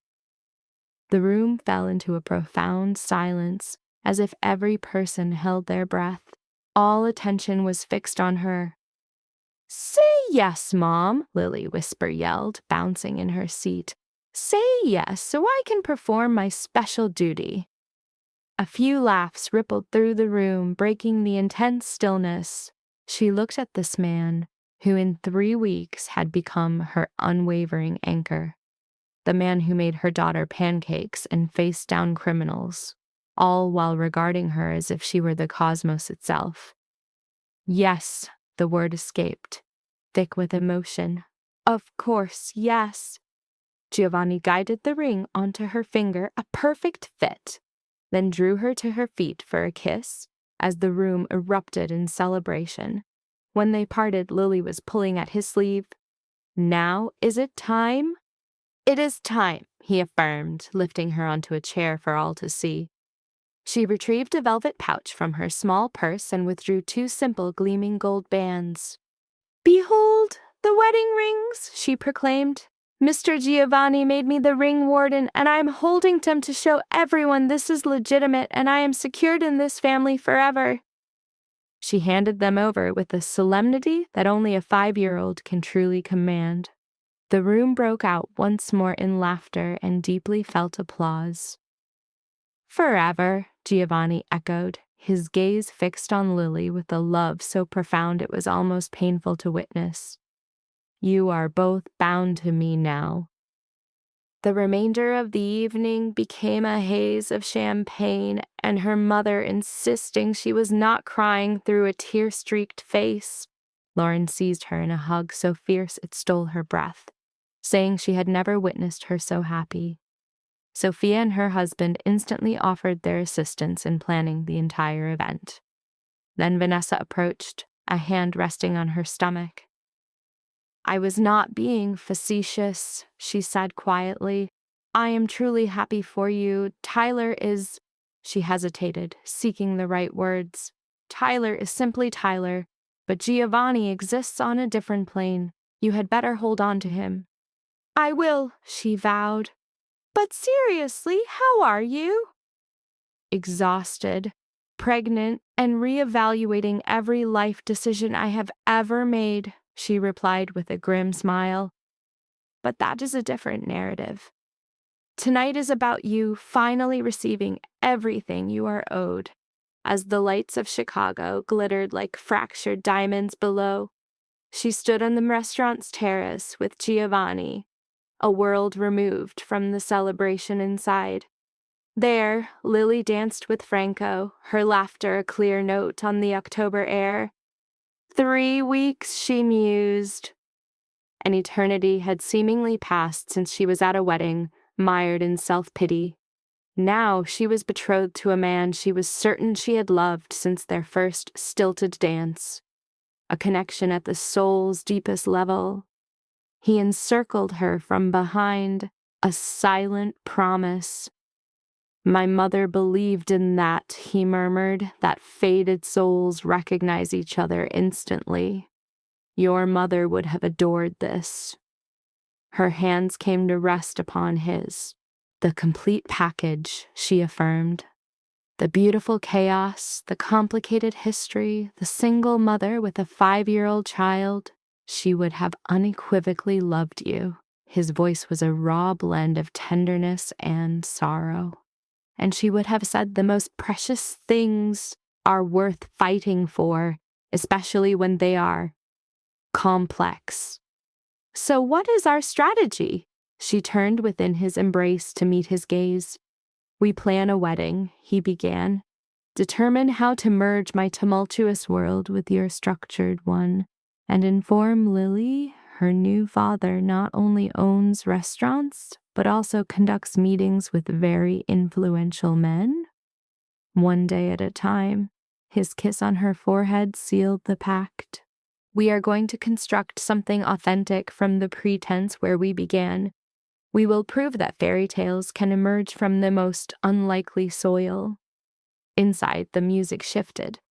The DJ, a man Giovanni had brought, began playing the song from Sophia's wedding, the same piece that accompanied their first dance, back when everything was a carefully constructed lie.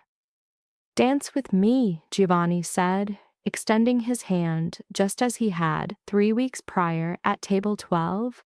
One final time, except this time, it is not a performance. She placed her hand in his. They re-entered a room filled with their future, where Lily spun with Camilla, her parents were genuinely content, and their entire world watched a complete sham transform into the most real love of her life. Giovanni led her to the center of the floor, a stage for their unscripted finale. His hand rested on her back, the same point of contact from 3 weeks ago, yet this time it anchored a reality, not a performance. The pretense was gone, the contract voided, the facade dismantled to save nothing but themselves. Here was a man offering recognition to a woman who felt unseen, and a woman grasping that life's greatest triumphs are often born from its most unexpected crises. I love you, she murmured into his chest, their forms swaying as one with the room's rhythm. I love you both, he returned, defining his new world. My family, my home. In just 3 weeks, an entire existence had been inverted. The surrogate husband had become the partner for a lifetime. The absolute stranger had transformed into the father figure her daughter was owed. And within Giovanni's embrace, encircled by a community that mattered, she arrived at a pivotal realization. She saw that the narrative sometimes provides the essential character at the most critical juncture, that love itself functions outside of calendars, logic, or any known set of rules. That one night of elaborate fiction could somehow construct an entire eternity of truth with him. And this, she understood, was the most inexplicable and elemental magic the world had to offer. She entered the ballroom as if stepping into a memory that did not want her. The chandeliers hung above the guests like frozen constellations, each crystal catching the gold of evening and breaking it into 1,000 delicate lies. Laughter drifted over white tablecloths and polished silverware. Champagne rose in thin columns through fluted glass. Somewhere near the center of the room, the bride glowed beneath lace and pearl, the kind of happiness that made the whole scene look preordained. And she, seated near the kitchen doors, looked like an omission. The room did not say she was unwelcome. It said something crueler. It behaved as though she had already been accounted for, already placed, already understood. The family's eyes moved across her the way one glances at old damage in a house one has stopped trying to repair. There she was, the daughter who had almost become a doctor, the wife who had not stayed a wife, the mother who had learned to count rent and overtime shifts, the woman whose life had become an anecdote told in lowered voices between more successful people. She wore a dress that had seen better years. She carried herself with the exhaustion of someone who could not afford collapse. Even her smile when it appeared looked like something carefully borrowed. Then her ex-husband approached. There are men whose betrayal is loud, theatrical, unforgettable. And there are men whose betrayal arrives dressed as practicality, as hesitation, as timing. He was the second kind. He had once loved her just enough to be convincing and too little to stay. Now he wore another life easily, of another wife, another child on the way, another place in the family architecture. When he looked at her, his expression carried the strange entitlement of a man who believed that leaving had not canceled his claim to the emotional territory he ruined. His words came softly, but they cut with the precision of a polished blade. Her medical degree, her mistake, his legitimate child, the old categories, the old humiliations. He did not need to shout. The cruelty was in how calmly he reopened a wound. She stood there for a moment after he walked away, the music thick around her, the room blurred by tears she would not let fall. The storm outside pressed rain against the windows. Beyond the glass, Chicago dissolved into streaks of silver and shadow. And near the bar stood a man who looked as though he had been carved from the darker part of the night. He was not beautiful in the harmless way of movie stars. He was severe, controlled, a scar at the chin, eyes the color of whiskey held to candlelight. He wore his black suit like a second skin and stood as if the room had to bend itself around his stillness. When he crossed toward her, the crowd seemed not to part but to yield. He sat beside her without haste and spoke as though he already understood the shape of her loneliness. That was the first thing that altered her, not desire, but precision. He did not flatter her. He named her suffering without reducing her to it. He saw the loneliness in her posture, the practiced neutrality in her hands, the way humiliation had become muscle memory. When he offered the dance, it felt less like a seduction than a line thrown to someone drifting. So she placed her hand in his. On the dance floor, the light changed. Not literally, perhaps, but in the way it always changes when a woman begins to feel visible again. His hand rested at the small of her back with a tenderness that startled her. He led with quiet certainty, and for a few suspended minutes she let herself move as if the room no longer belonged to those who had wounded her. Her mother watched with astonishment, her sister with curiosity, her ex-husband with the first flicker of unease. That was the hidden tragedy of the evening. The people who should have seen her long ago needed a stranger's attention to understand her value. There is always a cost to being seen. The dance became conversation. The conversation became arrangement. The arrangement became a bridge suspended over danger. What began as a lie told for dignity drew the attention of men who lived where lies were currency and leverage was language. Threats followed, footsteps in the hallway, men at the door speaking another man's name like a warning. And suddenly she was no longer standing in a ballroom among social predators, but in an apartment with locks that felt too small for fear. When he came for her that night, he did not come alone. He came with protection, with urgency, with the terrible calm of a man already imagining every worst-case outcome. He brought her and her daughter to a penthouse above the city, a place of steel and glass and impossible silence where Lake Michigan shone in the distance like a blade laid flat beneath the moon. There, in borrowed safety, another kind of story began. The child mattered most. Children always change the lighting of a narrative. Around them, adults are stripped of performance. A man can speak beautifully to a woman and still be false. But let him kneel beside a sleepy child, adjust the blanket beneath her chin, listen seriously to her questions, remember the details of her fears and preferences. Then one begins to see not merely who he wishes to be, but who he is when tenderness has no audience. She watched him with her daughter and understood something that frightened her more than the gunman had. The danger was no longer that he might harm her. The danger was that she might trust him. Trust is the most cinematic emotion because it has no spectacle in all the stakes. It is built in kitchens, on terraces, in the hush after children fall asleep. It grows in the pauses between confessions. It is made of remembered details, of coffee prepared before dawn, of the way a man listens when a woman speaks of old grief as if he recognizes its weight. She learned then that betrayal does not simply wound the heart, it trains the heart to mistrust mercy. And yet mercy kept arriving. He arranged safety without humiliating her. He saw her daughter not as baggage, but as a universe. He spoke of his dead mother with a softness that made his power seem less like arrogance and more like inheritance burdened with grief. She saw, beneath the tailored suits and criminal negotiations, a man shaped not only by violence, but by devotion. When the final confrontation came, it did not occur beneath chandeliers, but in a warehouse. No pearls, no music, only concrete, metal, shadows, and men bargaining over territory as though human fear were just another commodity. There, in the cold industrial air, she found her voice. Not because she had become fearless, because she had become unwilling. Unwilling to let men decide that children were acceptable collateral, unwilling to let cowardice masquerade as pragmatism, unwilling to remain the woman to whom things happened while others made meaning from her suffering. Her words in that room were not elegant, they were moral, and sometimes morality is the most dangerous form of defiance because it exposes how small violent men truly are. Later in the car when he kissed her, it felt less like the beginning of love than the end of denial. By then, the truth was already there. The wedding had not changed her destiny, it had illuminated it. Her family's contempt had not diminished her, it had clarified who could not be trusted with her tenderness. Her ex-husband had not ruined her future, he had merely failed to deserve a place in it. The life lesson was written not in the proposal, nor in the luxury, nor even in the danger. It was written in this: the worst thing that happened to her was not abandonment. The worst thing was believing abandonment had correctly measured her worth. And the most beautiful thing that happened to her was not being loved by a powerful man. It was discovering in the moment she was most certain she had become forgettable that she was still capable of being fully seen. Outside, the city continued to glitter. Inside, a child slept upstairs, and in the space between old humiliation and new tenderness, she understood that some lives do not begin when the world first welcomes them. Some lives begin when a woman finally stops asking permission to matter.